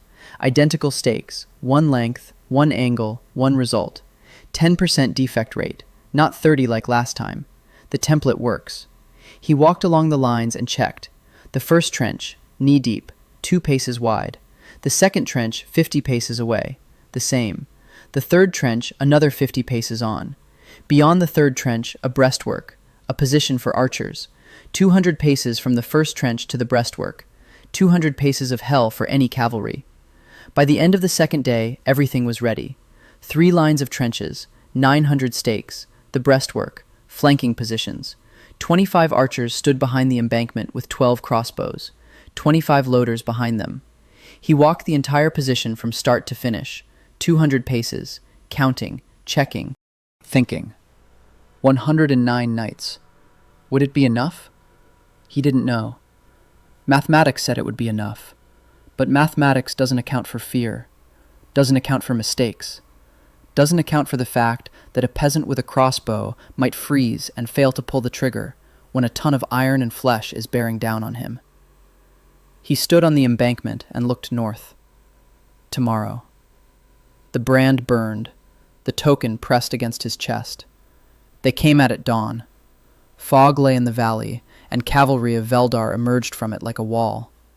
Banners with a silver deer, next to new banners, a golden hawk on a red field. Tarm. He stood on the embankment and counted. Knights lined up in 3 rows. The first row, heavy cavalry. Second row, mounted armored horsemen. Third row, infantry. They took the trenches. He saw how from the cavalry, people with shovels and bundles of brushwood. 10, 13. Veldar commander was the backfill, so he knows about the ditches. That means intelligence worked. But he knew about 1 river. He knew about 3. 25 shooters stood behind in bulk, hands on crossbows. Faces are white. He saw how one jaw, the other eyelid. The who 5 days ago for the first time took a crossbow, now looked at 190 knights. He stood in the line. He said that the knights are in slow. Targets in the field were fewer. They ended up to the targets. They will and at knights. Reload. Aim. Shoot. 3 actions. Nothing then exists. Nothing. Look at everything field. Look at 1. Yours. Only at him. Then he said that each bolt costs 2 copper coins. Each knight, 10,000 coins. They're here to make the most profitable trade in the history of Kalma. Someone snorted nervously. Someone swallowed. But they held their crossbows tighter. He took his place on the right flank of the line, his crossbow in his hands. 13 bolts. No, 12. He'd used one on the bridge. 8 in the first battle. Hald had made new ones. 15 bolts. The Veldar infantry with shovels moved forward. 30 men went to the first ditch. They found it quickly. They began to fill it in. Brushwood into the ditch, earth on top. He waited. It was too early. Let them fill in the first one. Let them think there's only 1 trench. The flanking units waited on the slopes, 100 on the left, 100 on the right, lying in the grass with their spears. He couldn't see them, so Veldar couldn't see them either. The infantry filled in the first trench in 15 minutes. They were in a hurry. They were nervous. One of them sank waist deep and was pulled out by his arms. Then they waved their hands back. Done. The way is clear. The Veldar commander in black armor raised his sword. The cavalry moved forward. At a walk. He counted the steps. At a trot. Faster. 100 steps to the filled-in trench. The cavalry crossed it without slowing down. The brush held. He had foreseen this. The first ditch was a sacrifice, a decoy. Let them pass. Let them think the way ahead is clear. The cavalry was picking up speed, a gallop. The ground shook. He felt the vibration through the soles of his feet. 50 paces to the second ditch. 30. 20. The first row charged in. The same sound. A wet crunch. The screech of horses. The knights plunged headfirst into the mud. But not all of them. The second ditch was narrower. He had deliberately made it a palm's width narrower than the first. Some of the horses leaped over. 7 fell from the first row. The rest made it through. They jumped over or slipped through. The second row saw the ditch. They slowed down. The horses stumbled. The formation crumpled. The mounted knights jostled at the ditch. Someone tried to go around. Nowhere to go. The ditch stretched from edge to edge. The third ditch was 50 paces ahead. The knights who had made it through the second one picked up speed again. A gallop. Speed. Power. And the third ditch. This time, 5 fell. The rest made it through. 30 paces between the third ditch and the embankment. 30 paces and stakes. The horses saw the stakes and bolted. The riders tried to turn around. Someone crashed into the stakes. A horse wheezed. A knight was thrown off. The cavalry formation finally fell apart. The knights were scrambling between the third ditch and the stakes. They couldn't go forward. They couldn't go back. He raised his hand, lowered it. A volley. 25 crossbows fired simultaneously, from 30 paces, into the cluster of horsemen between the moat and the stakes. He didn't count the hits. There was no time. Reloading. The reloaders in the rear frantically cranked the cocks. The archers passed the empty crossbows back, received the loaded ones, aimed. A second volley. 40 seconds after the first. 25 bolts. A third volley. He fired himself. Aimed at a knight who was trying to climb over the stakes on foot. He abandoned his horse and climbed. 40 paces. A bolt struck his thigh below the chainmail skirt. The knight fell onto the stakes. He reloaded and fired. Reloaded and fired. He didn't think. He didn't feel. Load, aim, fire. 3 actions, just as he had taught the peasants. Now he was doing it himself. 5 volleys. 6. The Veldar commander in black armor stood behind the second ditch. He didn't cross into the third.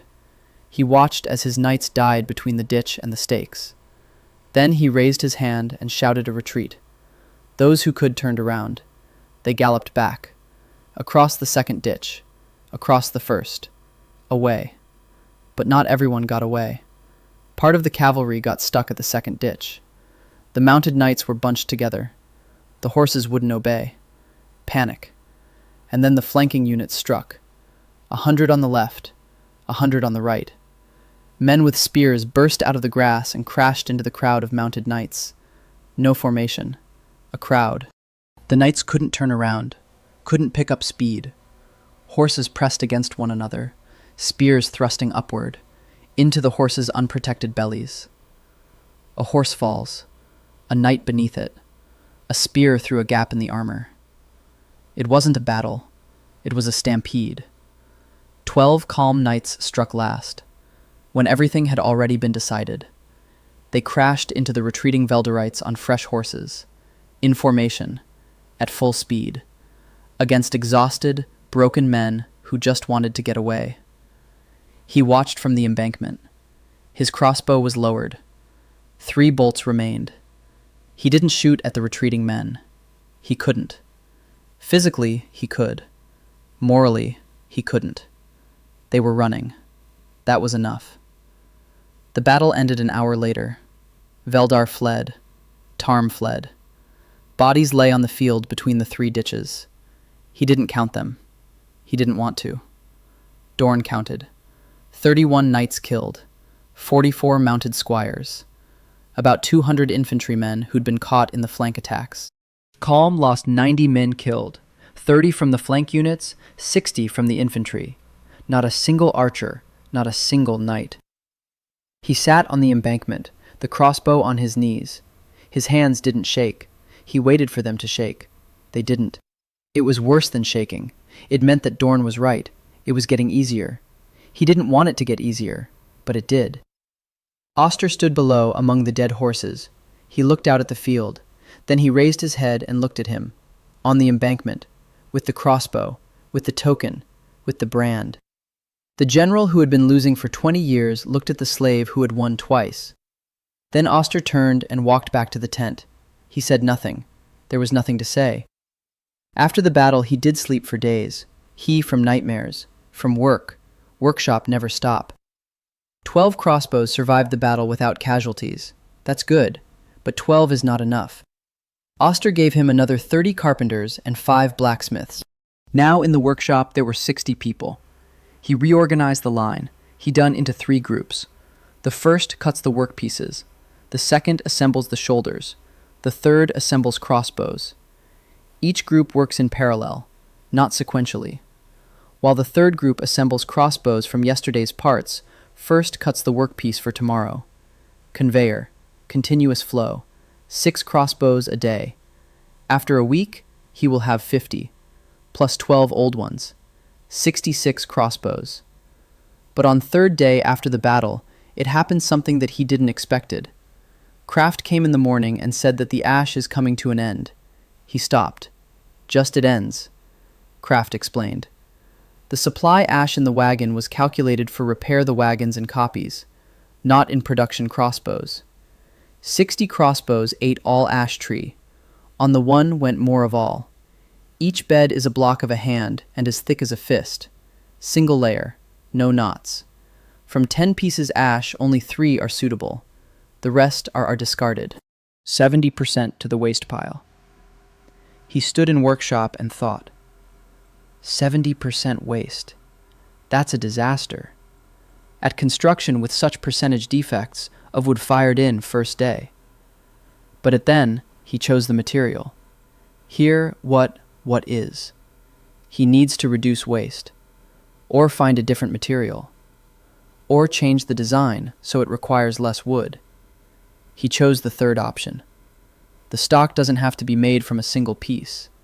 It can be assembled. 2 strips joined with glue and wrapping. Each strip is half as thick. From the same piece of ash, you get 2 stocks instead of 1. Waste drops from 70% to 40%. He made a prototype in an hour. A composite stock. 2 slats. Glue. Binding. It looked worse than the solid one, but it fired just as well. He tested it. 10 shots. The stock holds. 20 shots. It holds. 50 shots. On the 47th, the wrapping cracked. He replaced the wrapping in a minute. It fires again. Not perfect, but it works. And it's produced twice as fast. He implemented the composite stock that same day. The carpenters adapted in half a day. New template, new operation. Same principle. Cut along the template. Don't think, repeat. On the 4th day after the battle, Dorn arrived. He sat down on a log by the workshop and said he had news. Intelligence reported that Veldar had sent messengers, not to Tarm, to Soldar, the 3rd kingdom, the one to the east. Soldar is 3 times the size of Veldar, an army of 20,000, 300 knights, 300. He repeated that number in his head, 300 knights. Even if 66 crossbows are ready, even if 100 archers are trained, 300 knights is 300 knights, plus 20,000 infantry, against Kalma's 7,000. He asked Dorn when Soldar could march. Dorn said not sooner than in 2 months. The messenger rides for a week. Negotiations will take a month. Gathering the army another month. 2 months. He calculated. 6 crossbows a day. 2 months is 60 days. 360 crossbows. Minus waste, minus breakages, minus rejects. Realistically, 250. 250 crossbows. 125 archers. 125 loaders. That's no longer a squad. It's a unit. But 250 crossbows require 250 sets of bolts. 20 bolts per crossbow. 5,000 bolts. 5,000 iron tips. Hald and 5 blacksmiths make 40 tips a day. 5,000 tips is 125 days. twice as long as we have. The math doesn't add up. He needs more blacksmiths. Or a different tip. He thought about it for 2 days. On the 6th day after the battle, he found a solution. Not all bolts need iron tips. Iron is needed to pierce plate armor. But only knights wear plate armor. Mounted knights wear chainmail. Infantry wear leather or nothing. Hardened wood is enough against chainmail. A sharpened bone is enough against leather. He divided the bolts into 3 types. Armor piercing, iron tetrahedral tip, against knights. Lightweight, hardened wooden tip, against plate armor and chainmail. Bone tip, against infantry. Iron ones make up 1/3 of the total. 1,500 instead of 5. 42 days instead of 125. That works out. He taught 2 wagon boys how to make wooden tips. Hardening over a fire, 5 minutes. Sharpening with a knife, 3 minutes. 20 tips an hour. The boys worked by the fire and chatted. For them, it was a game. He watched them and thought they were about 13. Children making projectiles to kill and laughing. He turned away. The branding iron was burning. On the 7th day, he began to think about the trebuchet. A crossbow kills 1. A trebuchet kills 12. A crossbow strikes at 150 paces. A trebuchet strikes at 300. A crossbow is a store of energy in the spring of its arm. A trebuchet is a lever with a counterweight, a ton of stone at the end of a long arm. A short arm with a sling. The stone falls, the sling flies up. A 50-pound cobblestone flies 300 paces and falls on the enemy's ranks. The physics of a lever. He knew levers. Every seesaw is a lever. A child on one end, a counterweight on the other, a fulcrum in the middle. If the counterweight is heavier than the child flies up. A trebuchet is a seesaw where, instead of a child, there is a cobblestone, and instead of a counterweight, a ton of stones in a box. He began to sketch. With a stick on the ground. Arm length, aspect ratio, counterweight mass, projectile mass, launch angle, range. He calculated and sketched for 3 days. Then he went to Oster. The general was sitting in his tent. Maps, reports, tired eyes. He placed the drawing on the board in front of him. He said it was a machine that hurled stones 300 paces. 1 stone killed everyone within a 5-pace radius. 20 stones an hour. Oster looked at the drawing, then at him. He asked how many needed to be built. He replied that 3 would suffice to start with, 1 for each flank and 1 in the center, 3 trebuchets and 250 crossbows. Oster asked how long it would take. He replied 2 months. Oster said that in 2 months, Soldar would be at the borders. He nodded, said he knew. That was why he was in such a hurry. Oster looked at the drawing again. Then he said that a slave was worth more than his entire staff. Then he said that wasn't a compliment to the staff. He walked out of the tent. 2 months, 250 crossbows, 3 trebuchets, 5,000 bolts, 250 trained archers, and 300 of Soldar's knights on the horizon. A race, like a project deadline, only instead of a late fee, death.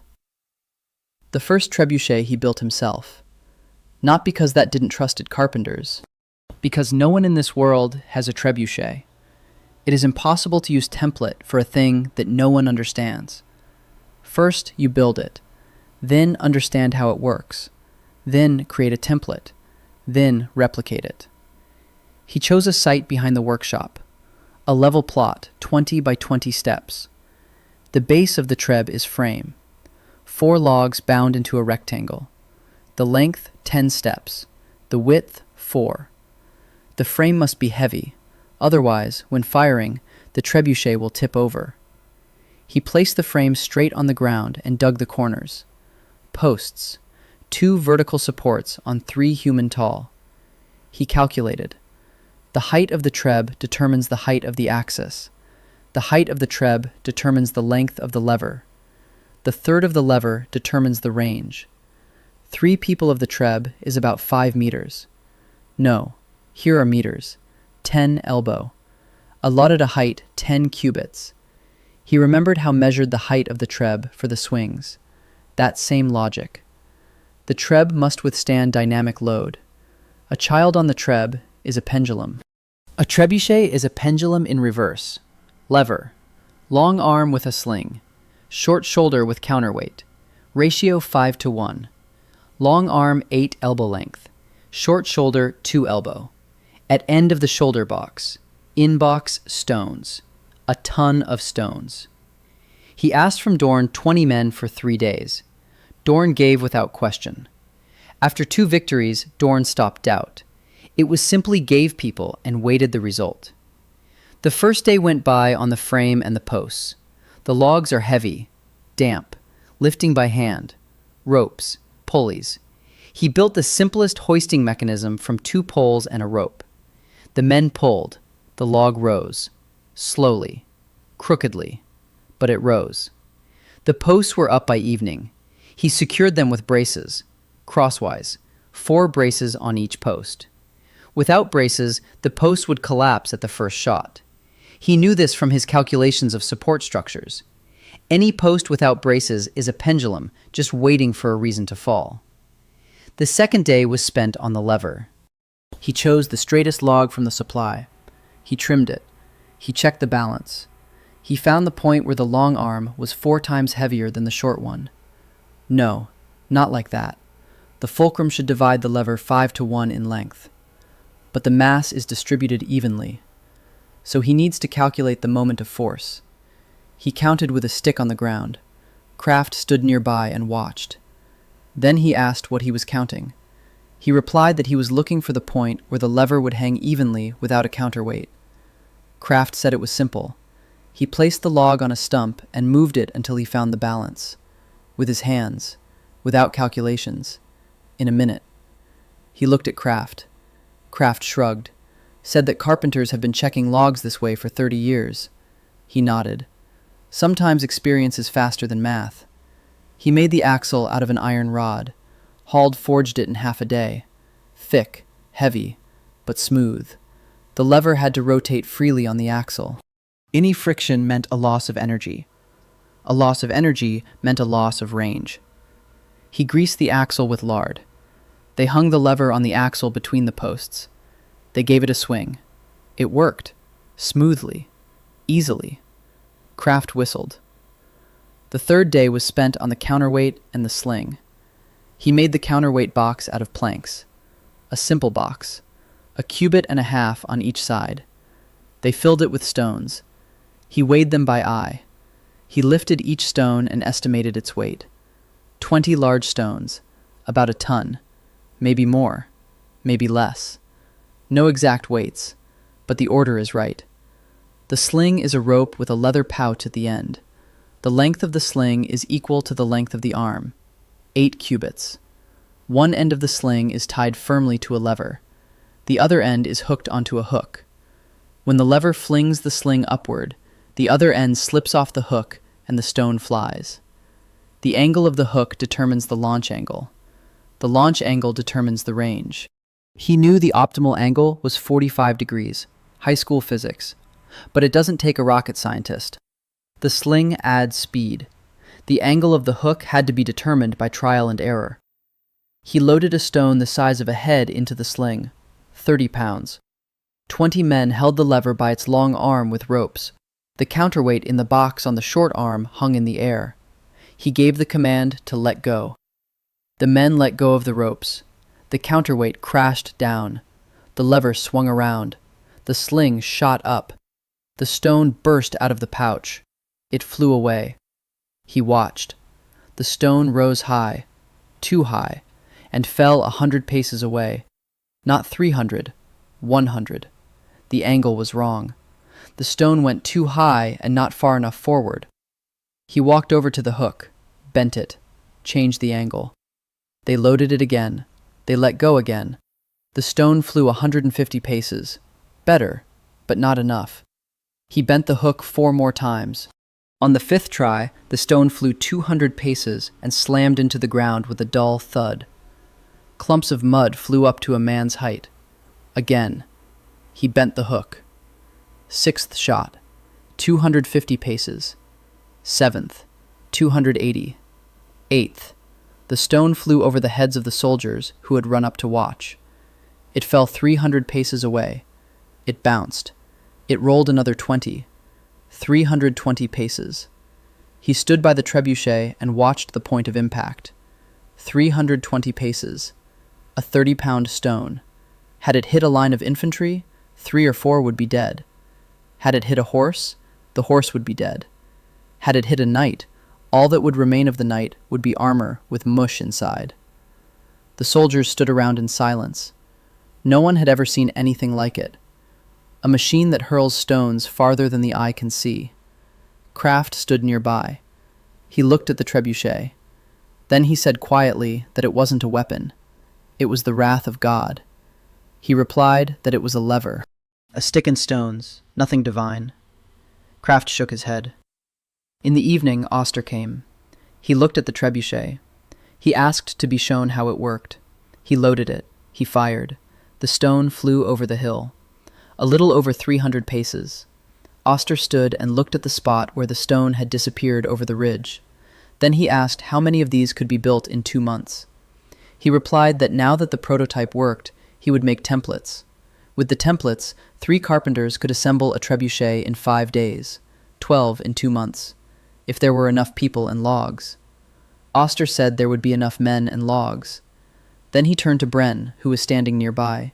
He said it was time to change strategy, not to defend, to attack, to take back what Veldar had carved away over 20 years, before Soldar arrived.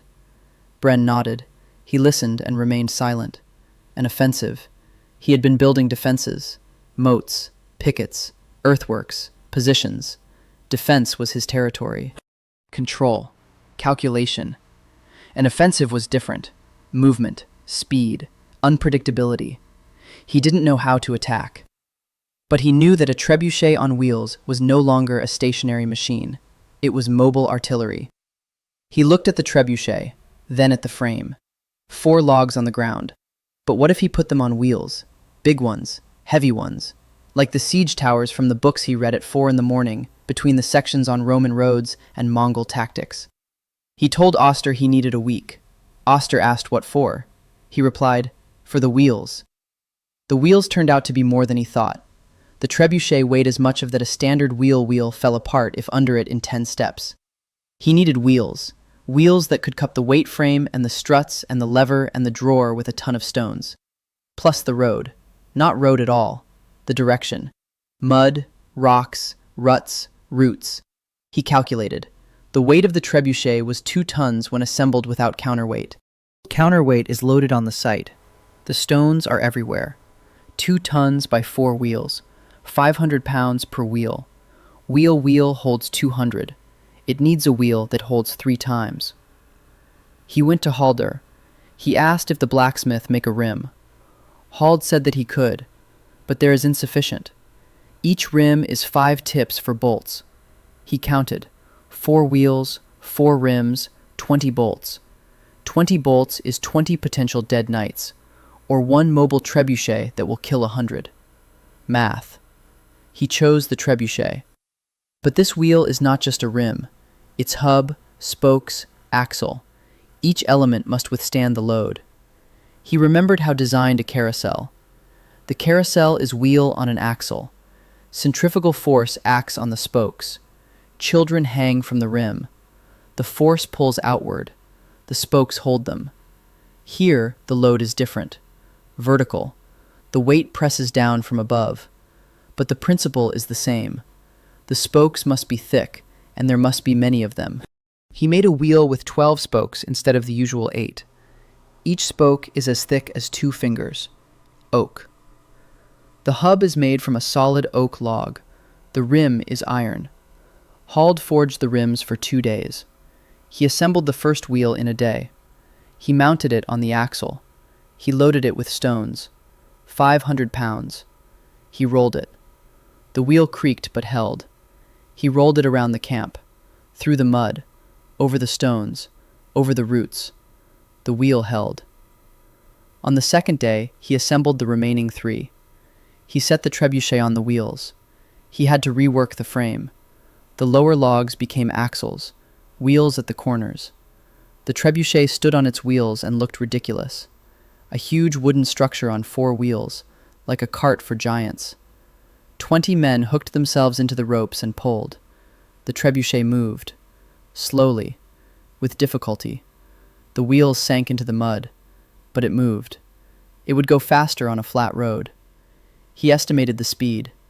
0.5 miles an hour on the road, 2 miles a day.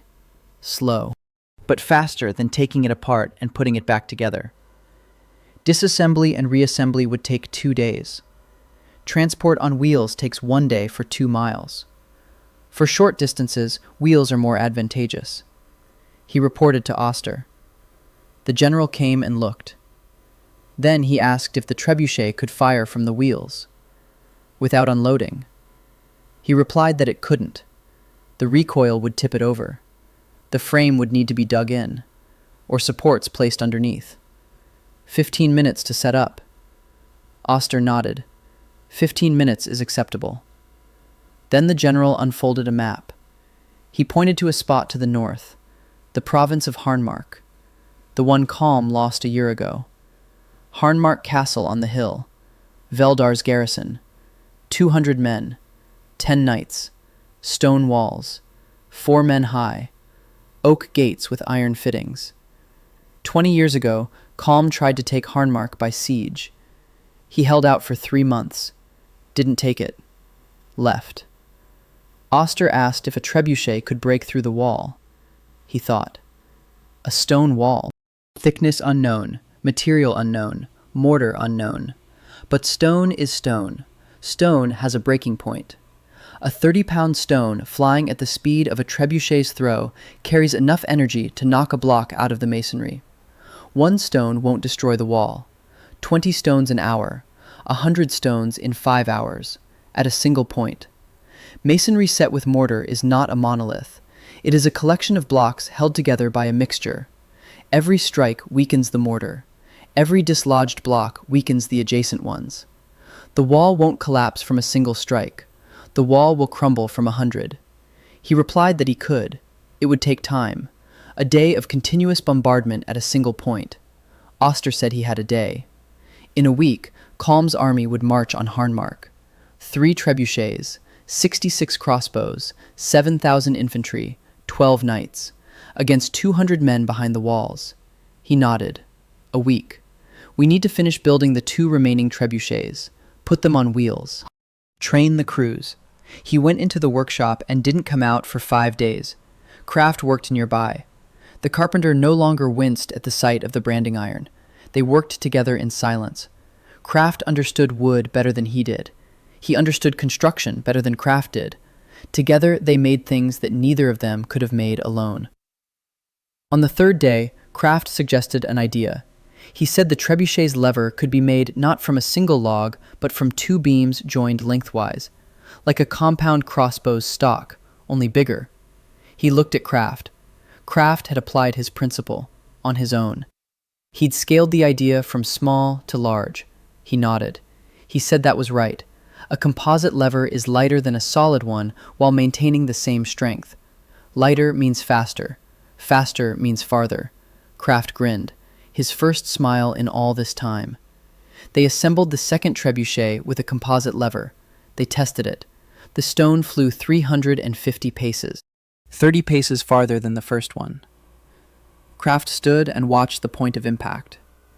Then he turned and said he wanted to try something else. He asked what?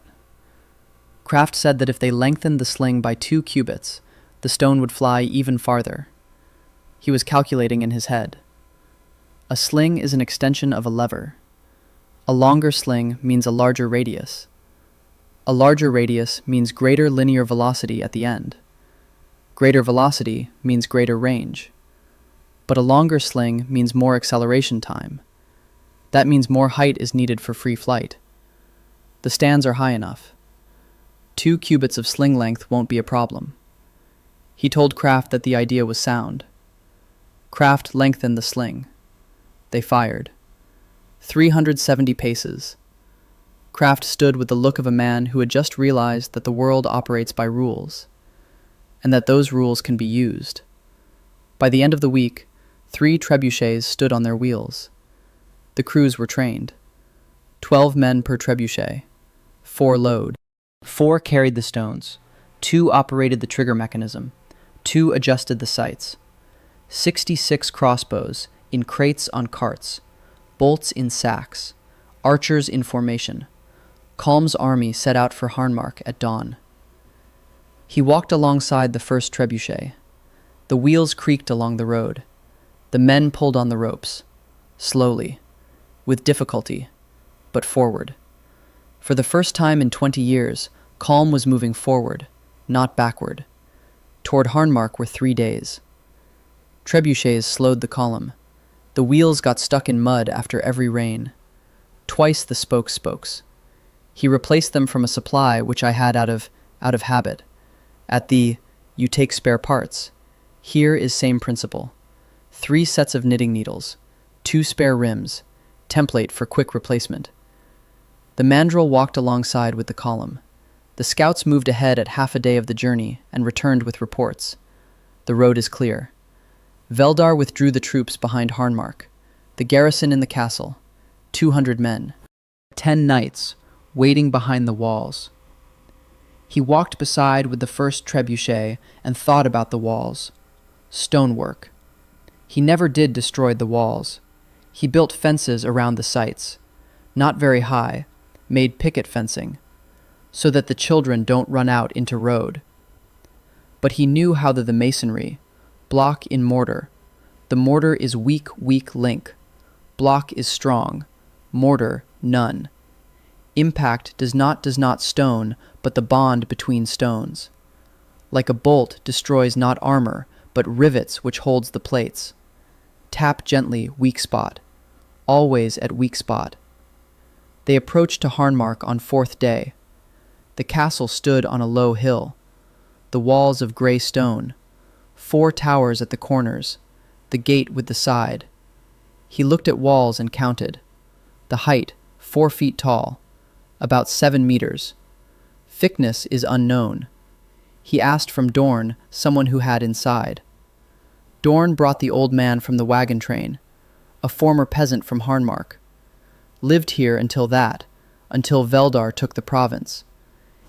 The old man said, the walls are 3 paces thick, thicker at the bottom, thinner at the top. The stone is local, gray limestone. The mortar is clay-based, not lime-based. He paused there. Clay mortar, not lime-based. Clay is 3 times weaker than lime, maybe 4 times weaker. A wall on clay mortar isn't a fortress. It's the appearance of a fortress. It stands because no one has hit it hard enough. He reported to Oster. Said the wall is weaker than it looks. Clay mortar. The trebuchet will take it down faster than he thought. Not a day, half a day, maybe faster. Oster asked where to strike. He replied, not at the gate. The gate is reinforced. Iron fittings, oak. We need to strike the wall next to the gate, where the wall turns toward the tower, the corner. At the corner, the load is distributed unevenly. A blow to the corner destroys 2 sections of the wall at once. Oster nodded and gave orders. The army set up camp 500 paces from the castle, out of range of the archers on the walls. He saw figures on the walls, small, distant. They were watching the calm army. They saw 3 strange contraptions on wheels. They didn't understand what they were. He lined up the trebuchets, 350 paces from the wall, out of range of the bows, beyond the comprehension of those standing on the walls. The crews dug in the supports. They loaded the counterweights. He checked every trebuchet personally, the axle, the lever, the sling, the hook, the angle. The first trebuchet was aimed at a section of the wall to the right of the gate, where the wall met the corner tower. He loaded a stone, 30 pounds. He gave the command. The lever crashed down. The sling shot up. The stone flew. He watched it with his eyes.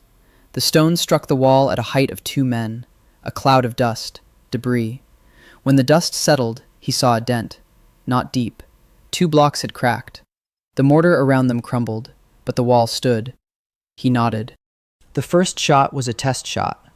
Adjustment needed. A little lower. He needed to hit the foundation, where the wall was thicker, but where the damage would be more dangerous. Destroy the foundation, and the upper part would collapse on its own, under its own weight. Second shot. The stone struck lower, in the third row of masonry from the ground. 2 blocks flew inward. A hole the size of a head. Small, but that's after 2 shots. The third shot hit to the left. He missed. The stone flew over the wall and landed inside the courtyard. He heard screams. Someone was running along the wall. He adjusted his aim. 4th shot. 5th. 6th. Every 3 minutes, the stone struck the same spot. The wall was crumbling. The clay mortar crumbled like sand. The blocks cracked and fell out. After the 20th shot, there was a hole in the wall 2 paces wide, ragged, jagged, but through and through. He could see the castle courtyard through the hole, people behind sacks of earth. They were trying to plug the breach from the inside. After the 30th shot, the hole widened to 4 paces. The upper part of the wall sagged. The blocks were held in place by friction. He ordered the fire to be directed higher, 3 stones into the sagging section. The wall collapsed. Not entirely. A section 10 paces wide. Blocks rained in and out. Dust rose above the tower. When it settled, he saw the breach. Wide. Open. A horseman could ride through it. They began firing from the walls. Arrows fell around the trebuchets. 350 paces. Too far for accurate archery. The arrows fell at random. One stuck into the frame of the second trebuchet. No one was hit. He ordered the fire to be shifted to the tower next to the breach. The tower controlled the approach. As long as it stood, storming through the breach was suicide. Archers in the tower would strike from above at anyone who climbed into the hole. The trebuchets were re-aimed at the tower. The first stone struck the base. The tower was round. The stone slid along the curve. Almost no damage. A round tower. He hadn't accounted for that. The round shape distributes the impact, not like a flat wall where all the energy is concentrated at a single point, he thought. Then he ordered them to strike not the tower wall itself, but the point where the tower joined the wall. The joint, the corner, the weak spot. The 5th stone hit the joint exactly. The masonry burst. The crack ran up the tower. The 10th stone widened the crack. The 15th knocked out the lower blocks. The tower tilted, slowly, degree by degree. The men on the tower screamed and ran down. The tower didn't fall completely. It settled. It tilted. The upper part collapsed into the courtyard. The lower part stood crooked, but the archers were no longer on it. The breach was open. The tower was neutralized. Oster gave the order to storm the tower. The infantry moved toward the breach. He lined up 20 crossbowmen in front of the breach. They fired at anyone who appeared in the hole from the courtyard side. Bolts costing 2 copper coins cleared the way for the infantry at no cost. The assault lasted an hour. 200 defenders fought desperately. 10 knights in full armor stood behind the breach like a wall, but a wall of 10 men is no wall. The crossbow bolts brought them down one by one. The calm infantry surged through the breach. The castle fell by sunset. He stood by the breach and looked at the ruined wall. Stones lay in a heap. Dust still hung in the air. 30 stones had destroyed what had stood for 100 years. 30 stones, a lever, a rope, and a ton of counterweight. Physics. He turned and walked toward the trebuchets, to check the damage, to note what worked, what didn't. What was the optimal angle? What was the aiming point? For the next castle.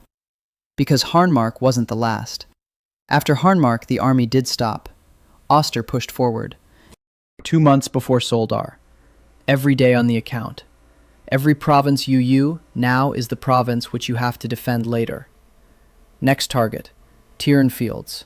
The Lost, 2 years ago. Fertile valley along the Tiran. 3 villages, 2 fortified estates. Veldar garrison in each. It was in a column and thought about a friend. Not about the walls, about supplies. Workshop in the supply train continued to operate on the go. Carpenters cut parts during rest stops. Blacksmiths forge tips in evenings. But the pace has slowed down. On march there are workbenches, their canopy from rain, no level area for assembly, 2 crossbows in a day instead of 6. He was losing time. By Soldar's Soldar, need 250 crossbows. Right now, 82. We need 168. With 2 at a day, that 80-40 days. In he 50. He has time. He went to Oster. He said that I needed a workshop. Not in the field. In the city. Or in castle. A place with a roof and walls and workbenches and a supply of wood and iron. Oster said that after the fields, the army will stand in Harnmark for regroup. The castle has been taken. The walls have been destroyed, but the roof is intact. The workshop in castle. 2 weeks for trial. He calculated. 2 weeks. 6 crossbows a day. 84 crossbows, plus whatever they can make on the march. That comes to about 120 new ones, plus 82 existing ones. 200. Not 250, but close. He nodded. The Tiern fields were taken without a siege. The first estate surrendered when the garrison saw the trebuchets. 50 of Veldar's soldiers came out through the gates with their weapons lowered. They had heard about Harnmark. The wall collapsed in half a day. Knights killed by bolts piercing their armor. The news spread ahead of the army faster than any messenger. The second estate held out for a day. He positioned 1 trebuchet 300 paces away and fired 3 test shots. 2 stones hit the wall. 1 went over the wall into the courtyard. After the 3rd shot, the gates opened. The garrison came out. Not a single casualty on either side. He watched this and thought that the trebuchet works better when it doesn't fire. The threat is stronger than the blow. Fear of a machine that breaks walls is more effective than the machine itself. Like on a construction site, a sign warning of a fine works better than the fine itself, as long as everyone believes the fine will be imposed. 3 villages surrendered without a fight. The peasants came out onto the road. They had been calm peasants 2 years ago. Veldar had changed nothing for them, only the flag above their heads. The taxes were the same. The poverty was the same. They didn't care who came. He looked at them and recognized them. The same faces as in the convoy. The same empty eyes. The same bare feet. People for whom war is just a change of master, nothing more. The army turned toward Harnmark. The return march took 2 days. The castle awaited them with a breach in the wall and a leaning tower. He went inside and surveyed the rooms. A smithy, small, but with a forge and an anvil. A carpenter's shop, cramped, but with a workbench. A storeroom, empty. The Veldarians had taken everything during their retreat. But there were walls. There was a roof. It was better than a shed in a field. He got the workshop up and running in 2 days. He assigned the carpenters. He assigned the blacksmiths. Templates on the walls. A supply of ash wood was brought from the forest behind the hill. Work began. 6 crossbows a day, just like before. The rhythm was restored. On the 3rd day in the workshop, he was thinking about something else, about the signal towers. Kalm's army is on the move. Oster is advancing. But there is no communication between the army units. A messenger on horseback rides for half a day to deliver an order. Half a day is an eternity in war. In half a day, the cavalry covers 20 miles. In half a day, a castle falls. In half a day, a flank collapses. He needs communication, fast, reliable. He remembered signal fires. He'd read about it once. The Byzantine system. A chain of towers on the hills. A fire on the first, seen on the second. They light it. The 3rd one sees it. They light it. In an hour, the signal travels 100 miles. But a fire is just one bit of information. Yes or no. Is the enemy coming or not? That's not enough. He needs to convey direction, numbers, type of troops, speed. He thought for 3 days. On the 4th, he found a solution. Not one fire, but three. 3 fires on the tower. Each represents a number. The left one burning means 1. The middle one burning means 2. The right one burning means 4. Combinations. All 3 burning means 7. The left and right ones mean 5. 7 different signals, plus 0 when none are burning. 8 meanings. Each meaning is a code. 1 means cavalry from the north. 2 means infantry from the east. 3 means retreat. He drew up a code chart.